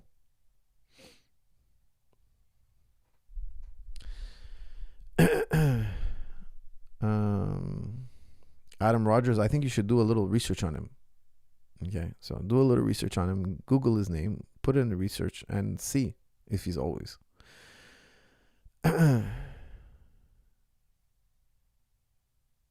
Coach, what do you think about RFK saying he will remove chemicals from food and water? Question mark. That's from Charles Biddle. I think that'll be great. You know, the more harmful chemicals from the food and water. There might be some that are necessary. We'd have to get subject matter experts on this, but I mean, I don't trust the food companies. I really don't.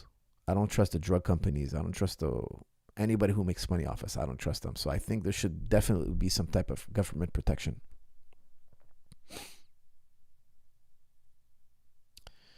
Assalamu alaikum, coach. Why haven't you been updating your podcast to Spotify? That's from M. Rafi. That's something I want to fix, but my button pusher got really sick for the Spotify, so I got to connect him. I got to connect to another button pusher, but I don't want to bug him while he's not doing well. But I will get it done, guys. I'm going to try to get it done soon.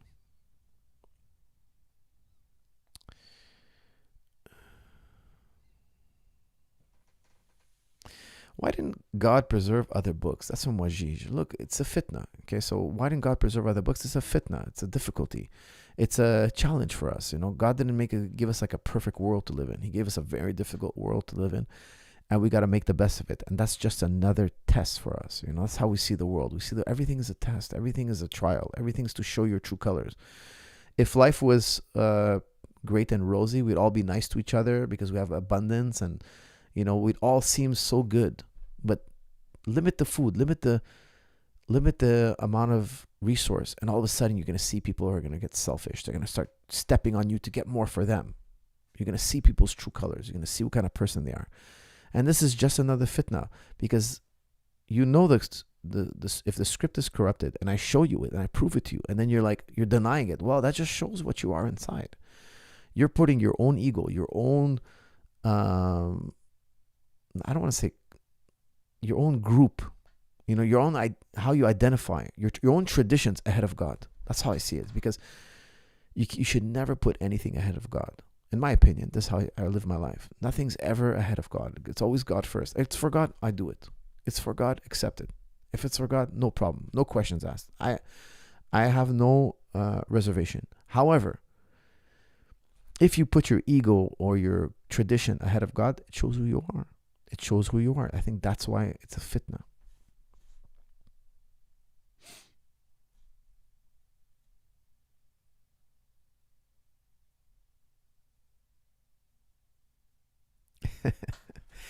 Good morning. First time I've caught the stream live. Just starting my shift at the bakery here in London. It's 5:30 a.m. Don't worry, I won't eat croissant. Carl, I'm gonna make sure. I want to make sure you don't eat a croissant. It's very important.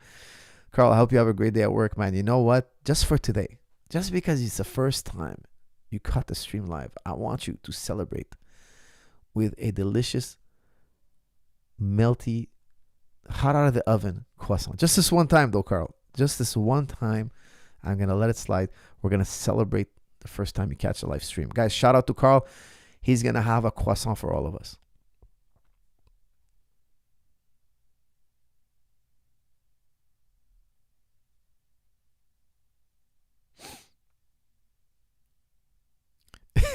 AD. Hey, Coach, Sneeko was coming to Canada and was trying to get hold of you. That's insane. You know how many messages I got? Sneeko wants to get hold of you. Sneeko wants to get hold of you. I'm getting messages from every which way. Guys, I spoke to him directly. I've been messaging him directly. So he's in Canada now, I believe. Hold on. Let me just check my messages. Hold on a second. He found me, guys. He found me. Sneeko found me.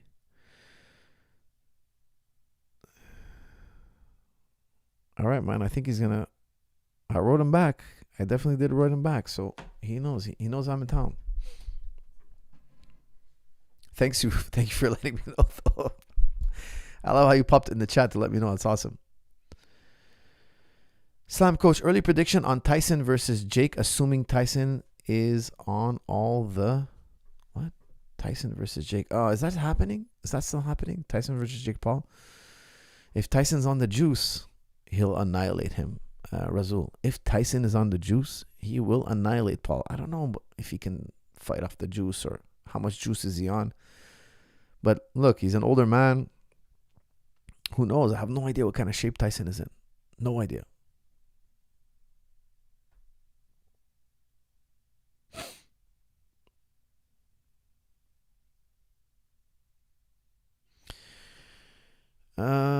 Hey, Coach, I love your podcast on Life Hack. Thank you, the man from Nepal. I really appreciate it. Man from Nepal, are you really from Nepal? Can you answer that question? I've seen you on this chat so many times, so many years now. You're a black belt member. I got to know, are you really from Nepal? Coach, have you been watching Baki the Grappler? Oh, is that the show? Harrington, is that the show? No, I think I remember you guys sent me, because I trained the real fighter, Baki. There's a fighter we call Baki, a French fighter. I'm working with him, and he's a grappler. So he's a phenom. 22-year-old killing machine, my friends. And I roll with him. I train with him. A true killer, guys. I love this guy. And we call him Baki. But I think you're referring to a cartoon character. No, I don't think you're referring to Baki the fighter, the actual real-life fighter. Best book or program on weight loss? Thank you. That's from Bang Baba. Oof, that's a good one.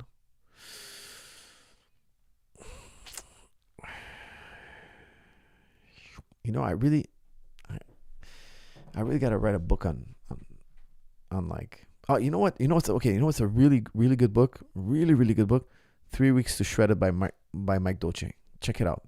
3 Weeks to Shredded by Mike Dolce.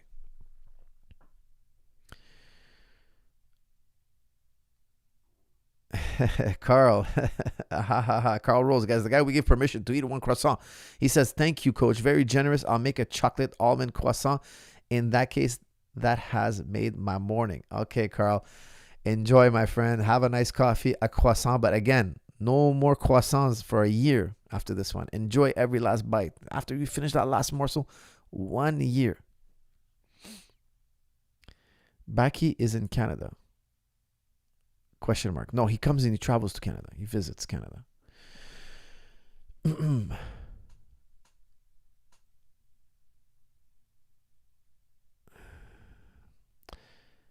UAE is ethnic cleansing Sudan. We always talk Israel/Palestine. Same thing is happening in Sudan. Why do we never talk about it? Question mark. I agree with you. Okay, look, I don't know the ins and outs of every dispute, but that would be wrong if they're doing so. Okay, but the thing is, the reason why we talk about it here so much is because our tax-paying dollars go to the Israeli-Palestinian conflict. So in Canada, they support Israel, and in the U.S. So that's why you hear so much about it. Why is our money going there to kill and maim and bomb? And at the end of the day, like I said earlier in the stream, it's more of a military base. It's a military base meant to disrupt and antagonize the Arabs. And it's just imperialism. It's just more colonialism. It's just colonialism over and over again.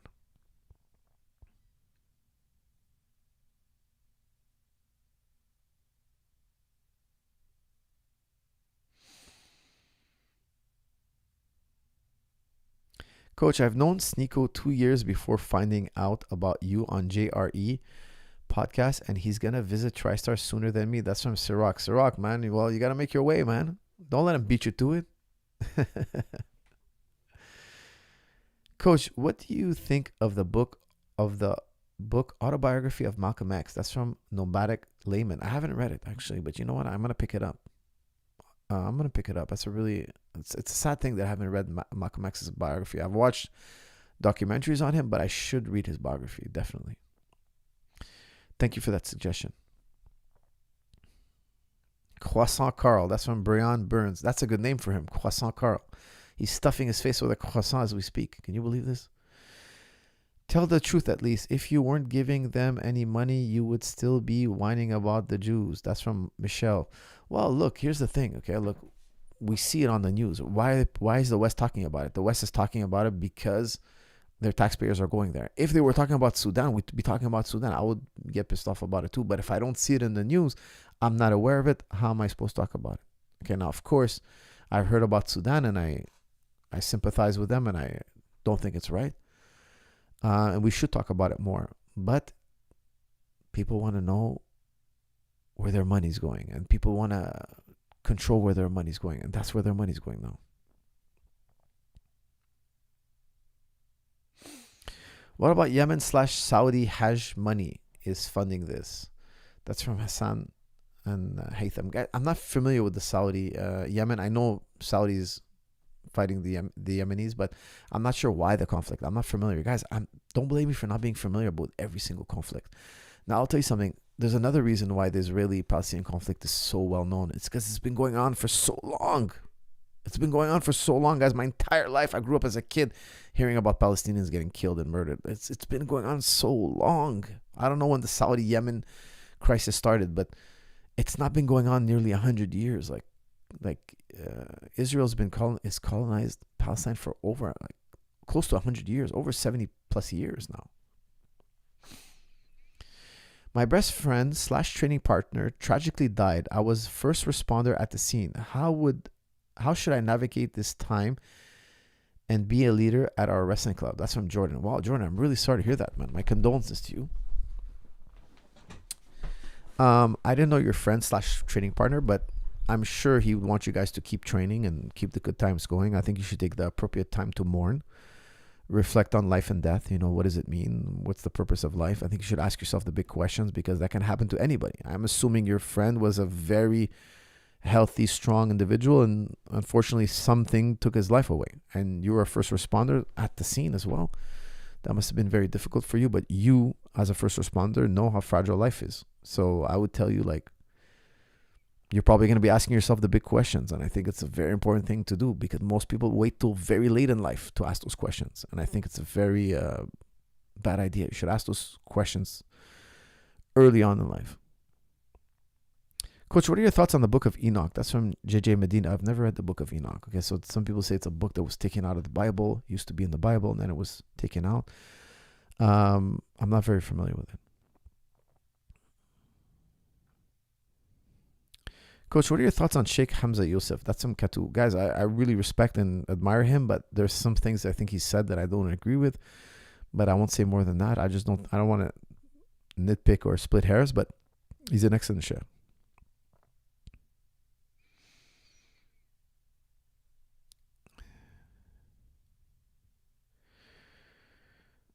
Plato versus Socrates in a BJJ match. Who you rooting for? That's some insomnia. Of course, I'd have to root for Socrates. He's the master. He's the man. He's the chief. I don't think Plato could psychologically try to do anything to Socrates.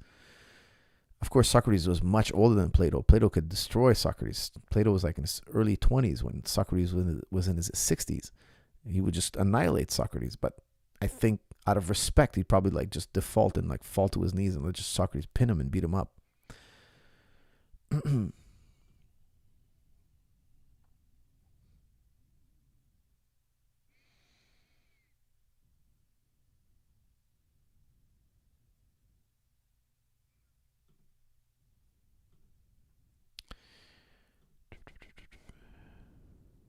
Baki the Grappler is a show on Netflix. It's about 17-year-old mixed martial artist fighting the best guys in Japan and fighting to beat his father, Yajiro. Who is the strongest? Watch it, Coach. That's from Harrington. Harrington, I have a hard time watching cartoons, man. I'm 44 years old now, so watching cartoons is kind of tough for me. Hey, Coach, freestyle versus folk style, wrestling for MMA. P.S. I bought your wrestling a single leg course on Jiu-Jitsu Club 3 months ago, and I have drastically improved my wrestling. Thanks from Australia. That's from Buckshot Barber. Buckshot, you're the man. Like, let me tell you something. Those videos, it's 20 years of figuring out single leg. I'm telling you, I've done so much single leg in my life. Like, if I grab a guy in single leg, man, he's going down. Like, that was my life mission almost. Like, I'm still like, that's a really strong video. It's a really, really strong video. Study it well. It will help you. I promise you. What was your question? Oh yeah, freestyle or folk style? I would prefer folk style for MMA. I really like folk style because you could spin on your back, you can roll on your. I love the freedom, the funk rolling. I love it. I have a high respect for freestyle. I trained in freestyle, but because I do jiu-jitsu, I look at folk style. I watch folk style. I absolutely love folk. Shout out to my friend from down under, Buckshot Barber.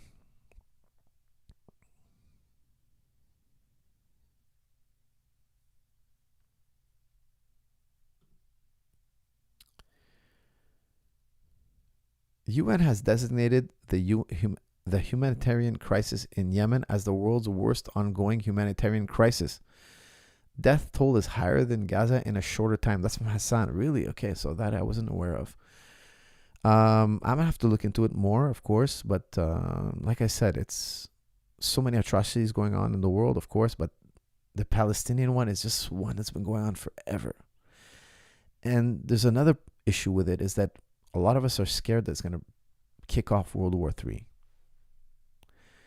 Because it's really where the Arabs and the Western cultures meet and they're clashing. You know, Yemen and Saudi is a very sad thing, but it's like Arab between Arab and Arab. A lot of people try to say, it's because it's because you're anti-Semitic. That's why you always complain about the Jewish violence. No, it has nothing to do with anti-Semitism at all. At all, at all. The Arabs don't want a Western presence in their midst. Russia doesn't want a Western presence in their midst.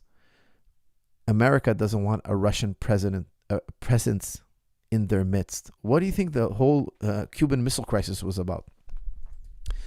America put missiles in Turkey to threaten Russia, and Russia put missiles in Cuba. And they were about to go to World War together. Why? They don't want missiles right next door. Well, that's why some scholars say it should have been called the Turkish Missile Crisis, because America put missiles in Turkey first. Why is it called the Cuban Missile Crisis? It's a funny name for something they started. Why did they call it the Turkish Missile Crisis? America placed missiles in Turkey. Russia says, you want to point missiles at us? We'll point missiles at you. We have a communist neighbor in your area. We're going to put missiles there. America didn't like it, guys. There's documentaries on this. It's it almost triggered World War III. The whole world almost popped off nuclear bombs. But luckily it didn't happen, and we want to avoid it. Now, if that type of conflict was happening right now, we'd be talking about it 24/7. Why? Because this can escalate to global war, like nuclear war. And it's the case now in the Middle East. In the Middle East. Imagine. Israel is fighting Lebanon, Gaza. Now they're saying they're going to go after Jordan. Then Iran. They really want to instigate a war with Iran. Guys, that's going to be a long war. That's going to have like Russian and Chinese interests. Russia and China will be like, hey man, you're messing with our interests. All these countries do business together in different ways. Russia and China kind of help Iran. They kind of use Iran as a proxy. And then America's doing the same thing with Israel. Like, everybody's using everybody to push their agendas. And it can kick off World War III. I think the entire world would be wise to try to de-escalate the situation, because we definitely don't want a World War III. It's not official, but we all know that Israel has nuclear weapons, nuclear weapons. I have 100% sure. We're 100% sure, even though they don't officially come out and say it. They have nuclear weapons. It's well known. Okay, it's like there's a lot of dog whistling going on. Okay, let's just say that. Iran, Arab countries are not far from developing nuclear capabilities, and from there they're gonna have nuclear weapons. It wouldn't be far jump anymore to get nuclear weapons. Now I think the Arab world is more interested in nuclear weapons than ever. Why? Because look what's going on. There's almost no limit to how much the U.S. will take human life. They break all the rules. They violate they violate every single international body's rules. And every single humanitarian organization condemns what Israel is doing. It's going to pop off World War III. That's why people are so scared. That's another major reason why people are so scared about what's going on in the Middle East.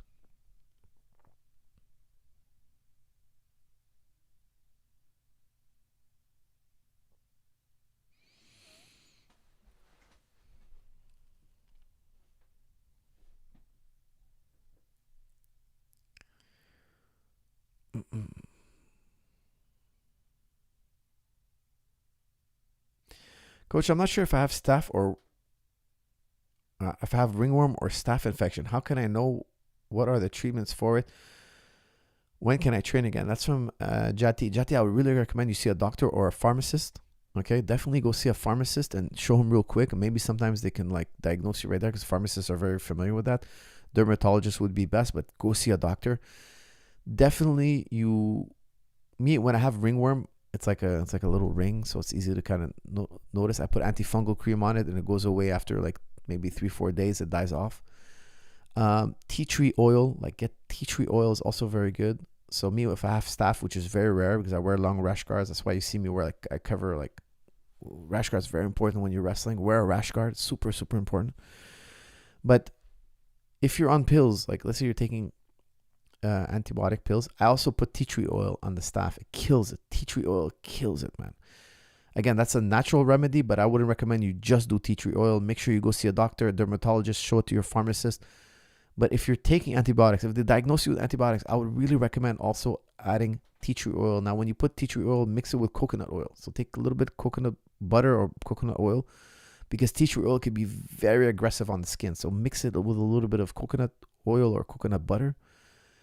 And tea tree oil, man, I'm telling you, kills staph. It's a great natural way to kill staph.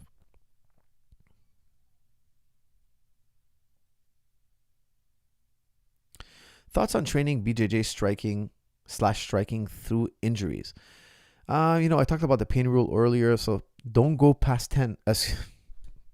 Don't go past 7 on the pain rule. So if you feel discomfort on a scale of 1 to 10, if it starts to creep up at 7, stop.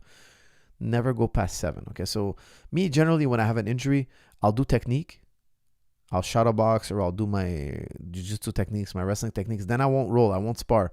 I'll just do abs, neck, shoulder exercises. I'll do little stuff that I can do that doesn't aggravate my injury. So if I have an elbow injury, I might do my legs and abs and back, but I won't do anything that aggravates my injury. And when you're rolling live or you're sparring, you can't control the action 100%. So you want to avoid that, right? So do technique.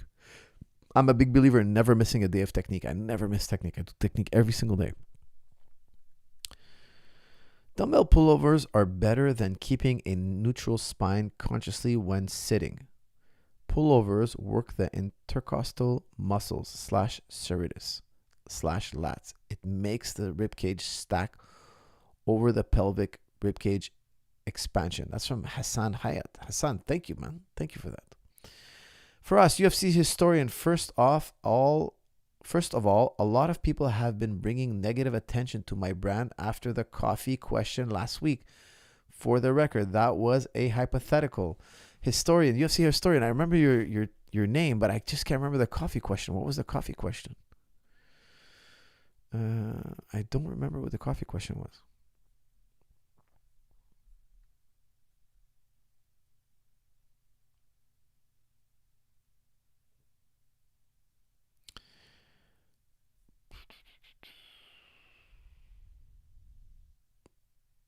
Saudi is so buddy with Israel. They're cut of the same cloth. Think about how our Hajj money is being used. It's haram.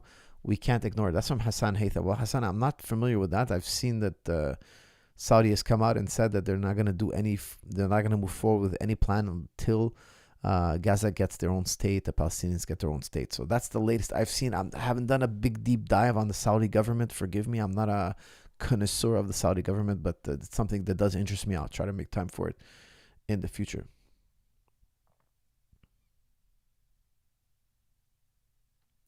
When is it okay to lie? ? Shootbox instructional, please. That's from Brandon.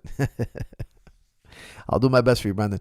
When is it okay to lie? Almost never. Okay, like Immanuel Kant had this crazy belief. He called it the maxims. Like lying is never right. Never.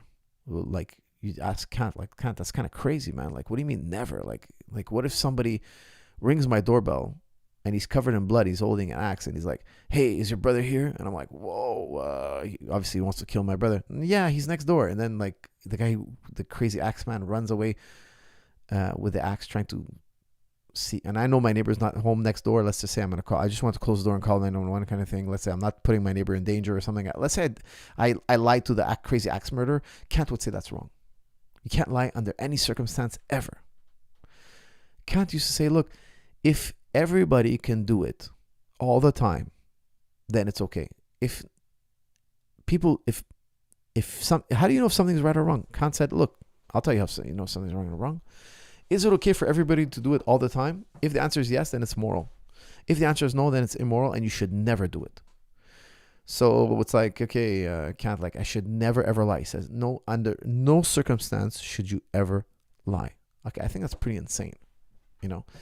So I think there's circumstances when you can protect somebody's privacy, for instance.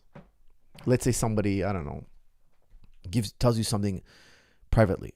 And then somebody asks you, puts you in a position where you would reveal that secret that the person asked you to keep private.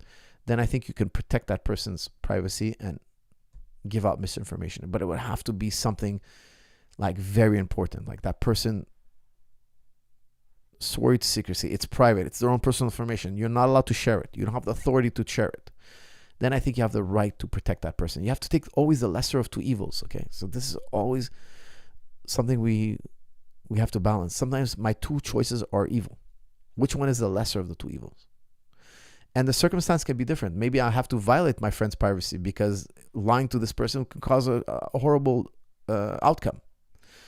So this is what we call the lesser of two evils. You're stuck between two evils. You choose the lesser. And then if we discover that you lied, we'll realize, oh, he was stuck between two evils and he chose the lesser of the two. That was the right thing.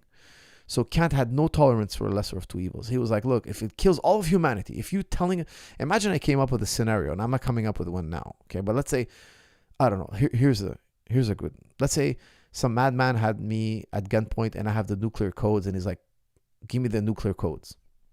If I give him the actual nuclear codes and I don't tell a lie, he kills all of humanity. If I give him the wrong nuclear codes, there's a booby trap in the computer. It knows that like I'm being held hostage and it electrocutes the bad guy. Let's say it was rigged in such a way. And the guy's like points a gun at me and he's like, give me the nuclear codes. Now, of course, I'd rather die than give him the nuclear codes. So I just let him shoot me. But let's say, it was perfectly set up. Let's say I had a hypothetical that like I have to give this guy the nuclear codes. Or I lie to him and one guy gets murdered. One guy gets killed, I should say. And it's the bad guy. Or I tell him the truth and all of humanity dies, suffering like a horrible death. Well, Kant would tell you, you shouldn't lie. Give the guy the nuclear codes if that's what you must do, but don't lie to him. According to Immanuel Kant, I would be wrong, I would be immoral to give the guy the wrong nuclear code and let him suffer his own death. I personally think I accept the doctrine of lesser of two evils. I think that it's funny because I think like that's why I tell vegans. I said, look, eating vegan or not eating or eating meat, it's the lesser of two evils. It's a necessary evil because life depends on death. You cannot have life without death. I believe that one day I'm gonna die, and so others can live. I can't live forever. I have to die eventually. So, I always ask. I always tell that. Like I have discussions with people who are vegan, because I know people who are vegan. And sometimes they ask me, well, how can you do this? How can you do that? I always tell them, look, what do you think? How do you think a chicken is gonna die in the nature? Like let's say I don't eat the chicken. What's gonna happen to that chicken? What's gonna happen to him? Is he gonna get a hotel? Is he gonna be an entrepreneur? Is he gonna raise a family? Well, he's probably gonna get eaten by a snake, a fox, like another animal. A hawk is gonna eat him. Like his whole life is just freaking out, being scared, running from predator. Excuse me. I'm saying, look, the farmer gives him protection, he gives him food, he gives him water, he gives them a certain level of amount of life. But in nature, he might not even live 24 hours. He might not even live 1 year in nature. Who knows? Maybe he's one of the lucky ones. He makes it longer. But what kind of life is out there? If I open the chicken coop, I think the chickens are going to come back in. They want to stay inside the cage. They want to stay in the fenced area. Why? Because, yes, the farmer wants to eat them, but so does everything else. He's on the bottom of the food chain, guys. He's born on the bottom of the food chain. Now, I can't stop him from being eaten out in the wild. That would be crazy. Like, what an enterprise that would be. Imagine. We just try to protect chicken. We destroy the entire ecosystem. So you got to have death somehow. These chickens are going to die. Cows are going to die. What happens to cows out in the wild? What do you think happens to them? Well, they don't live a very long time. They either get eaten savagely by other animals or they die from disease. Like, that's really their two fates. That's really their two fates. Like, there's not really much else. So we can raise them, we can protect them, and then they're going to die because on both ends they die. But we have to kill them in the most humane way. That's why I say halal is really good and factory farming is really bad, because what they do to chickens in factory farming is it's disgusting. Really, it's disgusting. People should research this. It's absolutely horrendous. Horrendous. But with halal, true halal, real halal, because some halal butchers, in my opinion, I shouldn't say my opinion, but they're heavily criticized by experts that's not halal. In halal method, the chicken cannot be under stress. It cannot see another chicken be killed. It cannot see the knife. It has to be, it can't be bruised. It has to be treated well. It has to be treated as humanely as possible. Because don't forget, in Islam, we have rights for animals. We have, absolutely. But it's the lesser of two evils, because what else do you think that chicken's going to do? You think it's going to go live a life of luxury? It has a meaning to its life. It has these deep thoughts about life and it contemplates, its existence. No, it's really just eating and defecating. That's what it does. It doesn't have sensations of joy like we do. It doesn't have the same type of level of emotions that we do. At the end of the day, they're going to be savagely eaten by a wild animal, or they can be humanely put to death. I think being put to death humanely is the lesser of two evils. Taiwan is also an American outpost next to China. That's a close one. That's from Amen.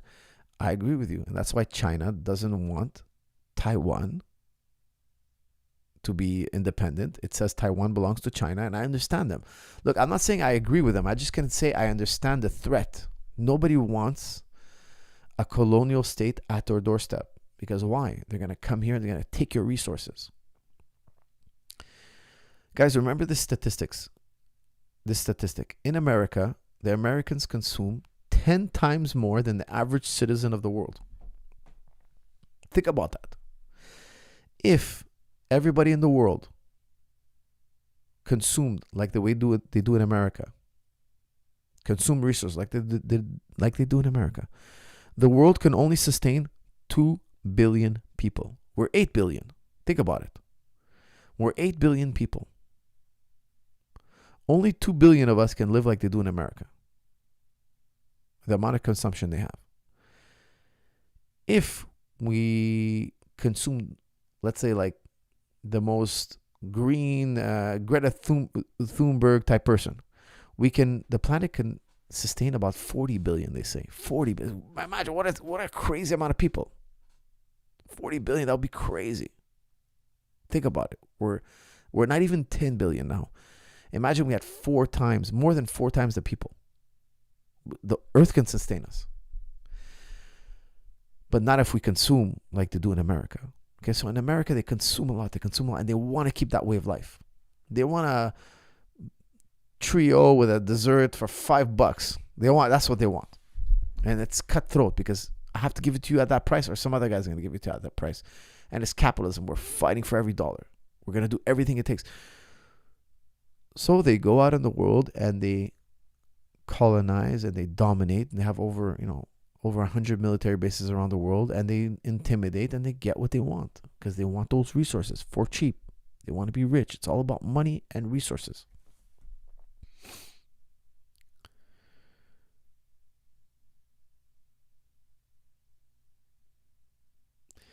I'm new to MMA, but one of my goals is to go to Thailand next year, train for about a month or two, then find an amateur fight. What's your advice? That's from Tristan. Tristan, I've done that, and it's one of the greatest times of my life. So I love Thailand. I absolutely love Thailand. I definitely want to go back. I want to take my kids to Thailand, take them in a training camp, do all that, and just make sure you get matched up fairly. Make sure that you trust your handlers there. Make sure that, because in Thailand they have every level, so make sure it's more of a fun fight than a bloody thing, because it could be very dangerous.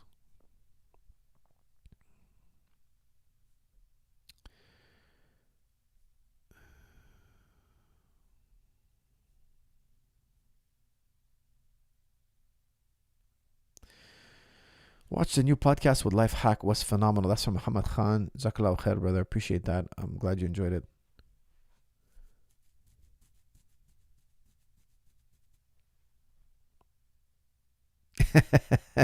$5 for a trio. Give me the address. That's from Kareem.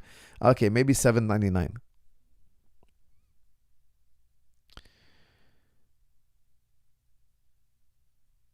Assalamu alaikum, coach. Is professional MMA more dangerous than professional football / soccer for knees / legs? Will strong and stable knees help professional footballers? That's from entire toe. Entire, I will tell you, look, soccer is number one on the list for ACL tears. Okay, so soccer is football, European football is number one on the list. Second is wrestling, so / MMA.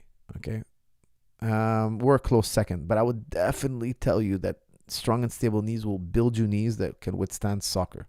Okay, it's an extreme level of knee training stability. Extreme. It's really extreme. Okay, so I'll tell you something. I would say a close second is MMA. Soccer is number one because you guys are changing direction with cleats. You're twisting, changing direction, twisting. It's very dangerous the way you guys do it. You guys pop more ACLs than anybody in any sport statistically. But I'll tell you, strong and stable knees will definitely strengthen your knees. And you should really take it seriously, because if you're a football or / soccer player, it's very highly likely you eventually tear your ACL.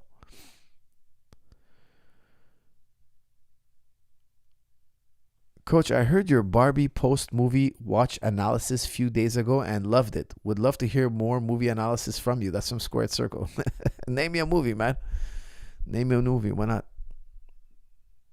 Coach, greetings from Finland. That's from Shanji the Prince. Shanji the Prince in the house from Finland, a country I have not visited but would love to visit one day. I trained Mark Matson, and he's from Finland, so I would love to visit you guys. Basketball is rough on the ankles. That's from Nathan W. Yes, and also on ACL as well. So you got to be careful. You got to be careful out there on the courts. Coach, can I fight Tommy Morrison, but he cannot kick or punch me? UFC historian. Okay, maybe he'll do it.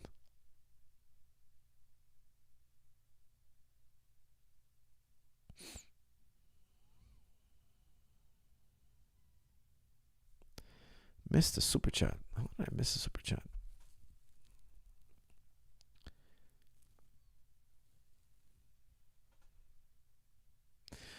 Coach, I believe in God from personal experience, yet at times I'm skeptical and I have a hard time being fully committed. Look, man, Mr. Gabriel, that's a really deep question. I've answered it so many times, kind of thing. But one really good book I recommend. I think it's a really, really good book.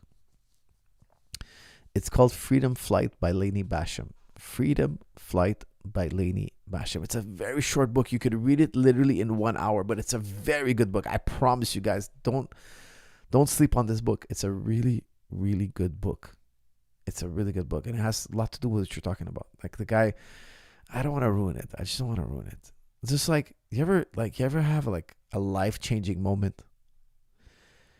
And you're like maybe on the brink of death, or you might think you might be diagnosed with a horrible disease, and all of a sudden now you're thinking like you never thought before. You're thinking in a way that you've never thought before. You think about like, what's the meaning of life? Like you're asking yourself the deep questions.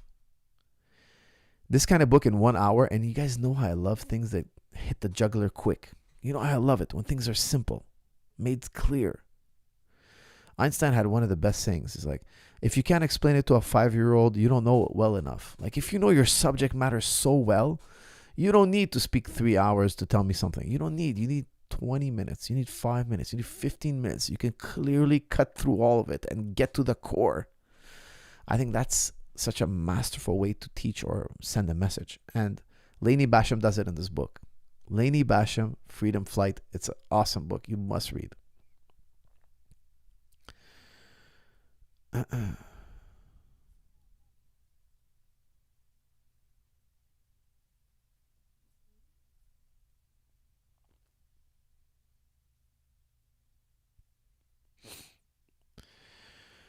FA says, okay, you mentioned one day you believe we all have doppelgangers in the universe. How did you come to this conclusion? Is this view compatible with Islam? That's from FA. Yeah, it's compatible with Islam. Sure. Doesn't mean that we have the same soul. So the way, it's not me that came up with this, it's mathematicians. Okay, mathematicians, they go about what's the known universe? How many atoms is there in the universe? And then they say, how many atoms can I configure? How many ways can we configure these atoms? There's a finite number of configurations. Now, don't forget, this is the known universe. It's not the universe, because we don't know the universe. We have no numbers here. But these are astronomical numbers we're talking about. But they say that, look, if you travel a certain amount of time in a certain amount of direction, eventually you're going to have to see the same patterns again. So imagine, I don't know, imagine I had 4 colors. Okay, I have yellow, I have orange, I have blue, and I have green. And I put them in different patterns, but eventually I'm going to run out of colors. I only have 4 colors, right? I have to repeat the same pattern. I have a finite number of options. So these mathematicians are saying, look, the universe doesn't have 4 colors. It doesn't have 4 atoms. It has this amount of atoms, an astronomical number. And they say, look, these atoms can only be arranged in a certain amount. It's the same mathematical principles, okay? It's not that simple, but they tell us, not me, it's mathematicians. And I have one of my students who was a PhD in math. And we used to have really interesting discussions. And mathematicians, I'm fascinated with mathematicians, and I love hearing them discuss, their ideas, their conclusions. And they say, look, there's only a finite number of possibilities. So eventually, these patterns will have to repeat themselves. So that's why they say, look, there could be a doppelganger, and it's very likely you do have a doppelganger, because here's the thing. It is very hard for the regular person, or actually any human being, I should say, to comprehend how massive our universe is. It's incomprehensible to a human being. So when they crunch the numbers, they're like, people just have no idea how far this is, how much distance, how much of eternity is. Not eternity, but it seems like an eternity. It's kind of like, think about a little germ that lives on your hand, on the back of your hand. It can't even contemplate like a star. That's so far beyond its imagination. For the germ living on your back of your hand, the back of your hand is the universe. So these mathematicians, when they crunch the numbers, they tell us, look, there's only a finite number of possibilities, and therefore there's got to be another Earth that's very similar to ours, or almost exactly like ours. It has to repeat.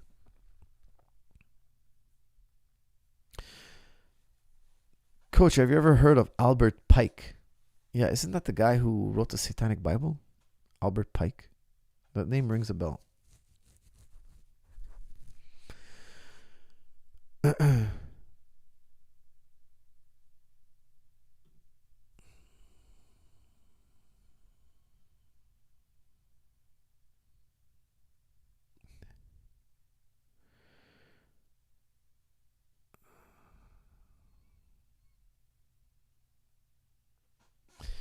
Hello, Coach. My palms and soles sweat like hell. Can it create problems in my MMA journey? That's from Supernova.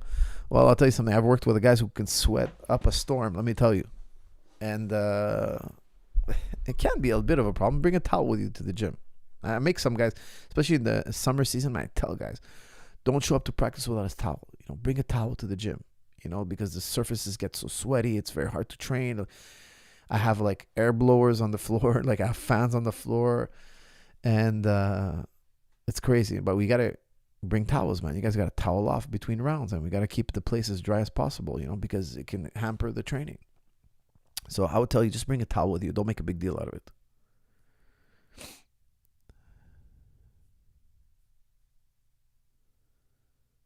Is a Matrix and Terminator scenario possible? That's from Brandon. Terminator for sure. I think AI is a crazy invention. I think it take over the world very quickly. It can exponentially get out of control. Is a Matrix? No, not so much. But like them using us as batteries. Like, I mean, yeah, it's possible. Yeah. I don't know. I see it more like Terminator. I don't know why. I think like they're gonna make robots, and the robots are just gonna come and annihilate us and just dominate us physically in the world. I don't know. They're gonna turn us to batteries. I think that's like a little far fetched. They can use so much smarter ways of creating energy. Do they need to use human beings? Like, why wouldn't they just use cattle or something like a species that creates just as much heat? But why would they use human beings who are rebellious and could fight back? And like, was that a glitch that they couldn't like figure out? That, hey, maybe using, I don't know, like why didn't they just like paralyze? If they want body heat for, I think that was a cool story. Of course, I don't want to, you have to suspend belief. When you watch a movie, you got to suspend belief. You can't just be like, hey, this doesn't make sense. Obviously they're trying to tell you a story here. They're trying to entertain you. And I respect that. But I feel like the Terminator story was so much more like plausible. Because think about it, they're building robots. They're building robots. They have AI. They want to change things out in the world, and using robots with guns and killing people, and that makes more sense. And they're gonna use nuclear energy. They're gonna use solar energy. They're gonna use, if they really need to use body heat for energy, which I don't think makes any sense, but they would use animals. Why on earth would they use rebellious human beings who can outsmart them and mess around with the Matrix? No, kill every human being and use farm animals, for goodness sakes. They're never gonna rise up.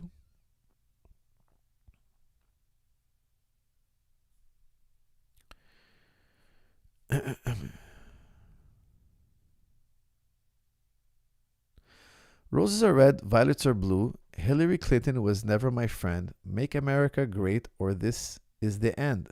Bitcoin to 280,000 at the top, not to be confused with Michael Chandler's top. What? Okay, that's from Zayn Nakvi, guys. Zayn Nakvi has a poetic bone in his body, and he's rhyming off. Hillary Clinton was never your friend. That's very true. I agree with that. Make America great again. And or is it the end of Bitcoin? 280 at the top. That would be a great top. But I don't think we're going to see 280 for another 2 years. I think it will take 2-3 years at least. I think at the end of this year, we might see 80. At the end of this year, that would be great. I would love to finish the year at 80. Now it's, I think, like 60 something or 62. I would love to see 80. 280, not this year, but that would be, I hope, the next 5 years.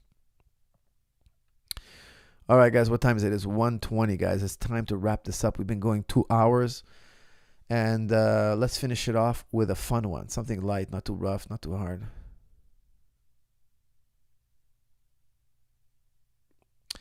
Prediction for Ilya versus Max. That's from Jerry. Jerry, I'm telling you, I think I'm going to go with Max. I'm going to go through their footage again. I haven't done it yet. It's in October, so I have plenty of time. But I'm definitely going to do a breakdown. I think I'm going to do a breakdown of that fight. I'm really excited about that fight, guys. I always break down fights I'm really excited about. Like, I see a fight lined up, and I'm like, oh, I can't wait to see what happens in this one. And this is one of those fights. I'm so crazy excited about this fight. Ilya Taporia, the knockout artist, a guy with a perfect record who won every fight until the championship. He's never had a blemish on his record, but he's fighting one of the all-time legends, Max Holloway. Guys, I love Max Holloway's last performance versus Gaethje. He looked better at 155 than anywhere else, and now he's fought at 155 before. He fought Poirier, didn't look as good, but this time at 155, he looks stellar. If that same Max Holloway shows up, I don't think anybody can beat him. So at 45. So my quick answer to you is Max Holloway, but I haven't gone through their footage yet. I'm going to go through their footage. I might change my mind sometimes when I look closely at the footage and I watch and I think about it. I might come up with a different answer. So that's just my quick preliminary prediction. Not official yet, okay? Coach, how do you deal with a pinched nerve in your upper back? That's from Yelts. Yelts, get strong and stable neck for life. I show you how to use a traction device to decompress your spine. Okay, it's super important. You will fix your back, I promise you.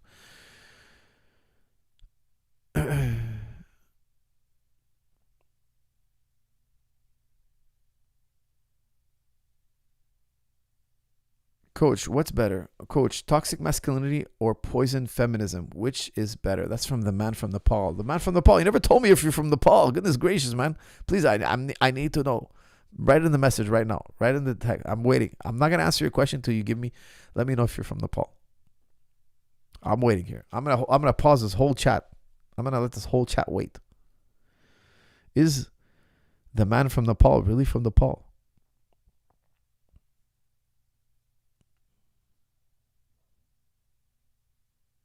I'm going to finish with the man from Nepal's question. And then, here it is. Hi, Coach. I'm from Kathmandu, Nepal. No way. The man from Nepal is literally from Nepal, guys. Wow. I'm embarrassed to say that if you gave me a map, I couldn't find Nepal without the titles. I wouldn't know where to point. But I'm going to look it up. I'm interested now. Nepal. We have a long-time black belt in the chat who's from Nepal. I got to look up Nepal. I got to know more about Nepal. Well, let's go back to your question here. What was it again? Hold on a second. The man from Nepal asks, Coach, toxic masculinity or poisoning feminism? Which is better? Not as good. Look, here's my take. I think men treated women so badly that feminism was inevitable. And then men started to back off and respect women and give them their time in the sun and treat them better. And then, like every group, like every movement, they became more and more extreme and pushing the envelope. Now they're not all extremists, obviously not. But every movement, every revolution has a right-wing problem. They have a group that went too far, took the ideas too far, like in every movement. Okay, so you have vegetarians, some of them are going to take it too far. Some of them are going to be vegan. They're going to take the veganism too far. Some religious, every religion you have that. You have the extremists. Then you have people who are atheists. They're gonna take it to an extreme. It's like a fundamentalist. Like they're gonna go so far in the ideology. Like they're gonna make it like the sole purpose of existence. Like they're so fanatical, hardcore, and the more hardcore they are, the better they feel about themselves. And they want to impress the other members of their ideology. And look, I'm even more hardcore than you. Like you have that even in environmentalists. Like they're going to push it to the limit. Oh yeah, you know what? I'm going to go lay down on the highway to stop, to protest. Oh man. Excuse me, guys. Sorry about that. You always have a right-wing, ultra right-wing problem. They're going to go extreme. They're going to want to push it to the maximum.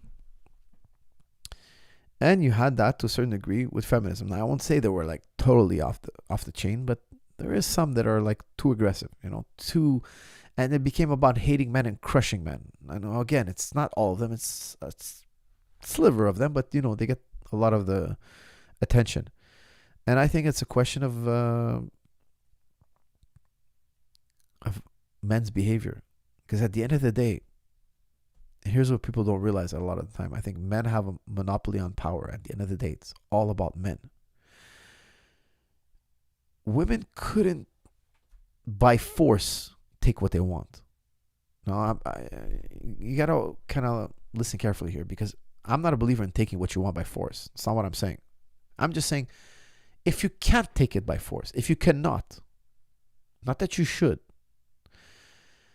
if you cannot take something by force, then you have to appeal to somebody's good nature. And if you appeal to somebody's good nature, they're really the one with the power. This is very Machiavellian type thinking, okay? But it's reality. People have rights, and we should respect their rights. And people want you to have those rights. I want people to have rights. Even if they can't physically enforce their rights, I want people to have rights. I want animals to have rights. I want every walk of life to have rights. Okay, so everybody should have rights. I'm for that. But what I'm saying is, if you cannot yourself go and enforce the rights, then you're appealing to somebody's good nature. Men, collectively, they control everything. And I'm not saying that because I'm a man. I'm just saying that because I observed it out in the world. I'm looking at the world and I'm like, this group that call themselves men, They got all the power. Even when they give women power, it's really other men that agree to give women power. Why? Because there are sisters, there are daughters, there are wives, there are, mothers. We love them. We want women to be happy. So let's give them power. Let's give them like somewhere. Let's make them like, part of society. We want to interact with them. We want to have a good relationship with them. We love them. Okay, so that's good. But what I'm telling you is who's truly in control at the end of the day? It's men, the group of men. Now, men were also controlled by women. Women have a power, but it's a different type of power. Schopenhauer will tell you it's a different type of power. They're going to use, like, my mother has power over me. If my mother tells me to do something, I'm going to do it.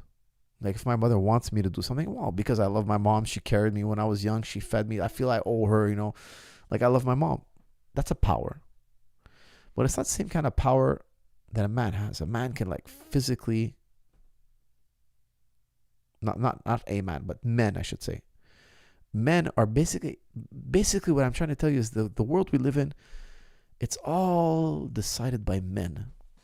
Yeah, they decided that they want to respect their moms and they love their moms. They're going to give their moms rights, women rights, because they're their moms and their sisters and daughters. But at the end of the day, men made that decision. Why? Because they got all the power. So the world you live in right now, it's all its responsibility. Most of it is on men.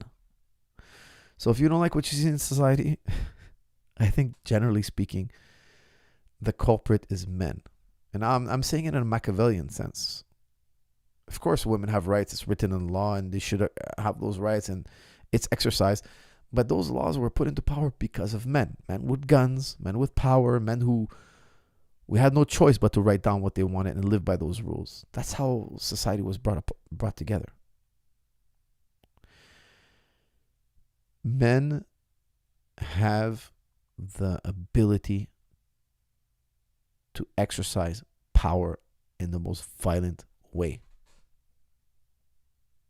Now, sometimes they do it by convincing, dialectic, that's always better, diplomacy, etc.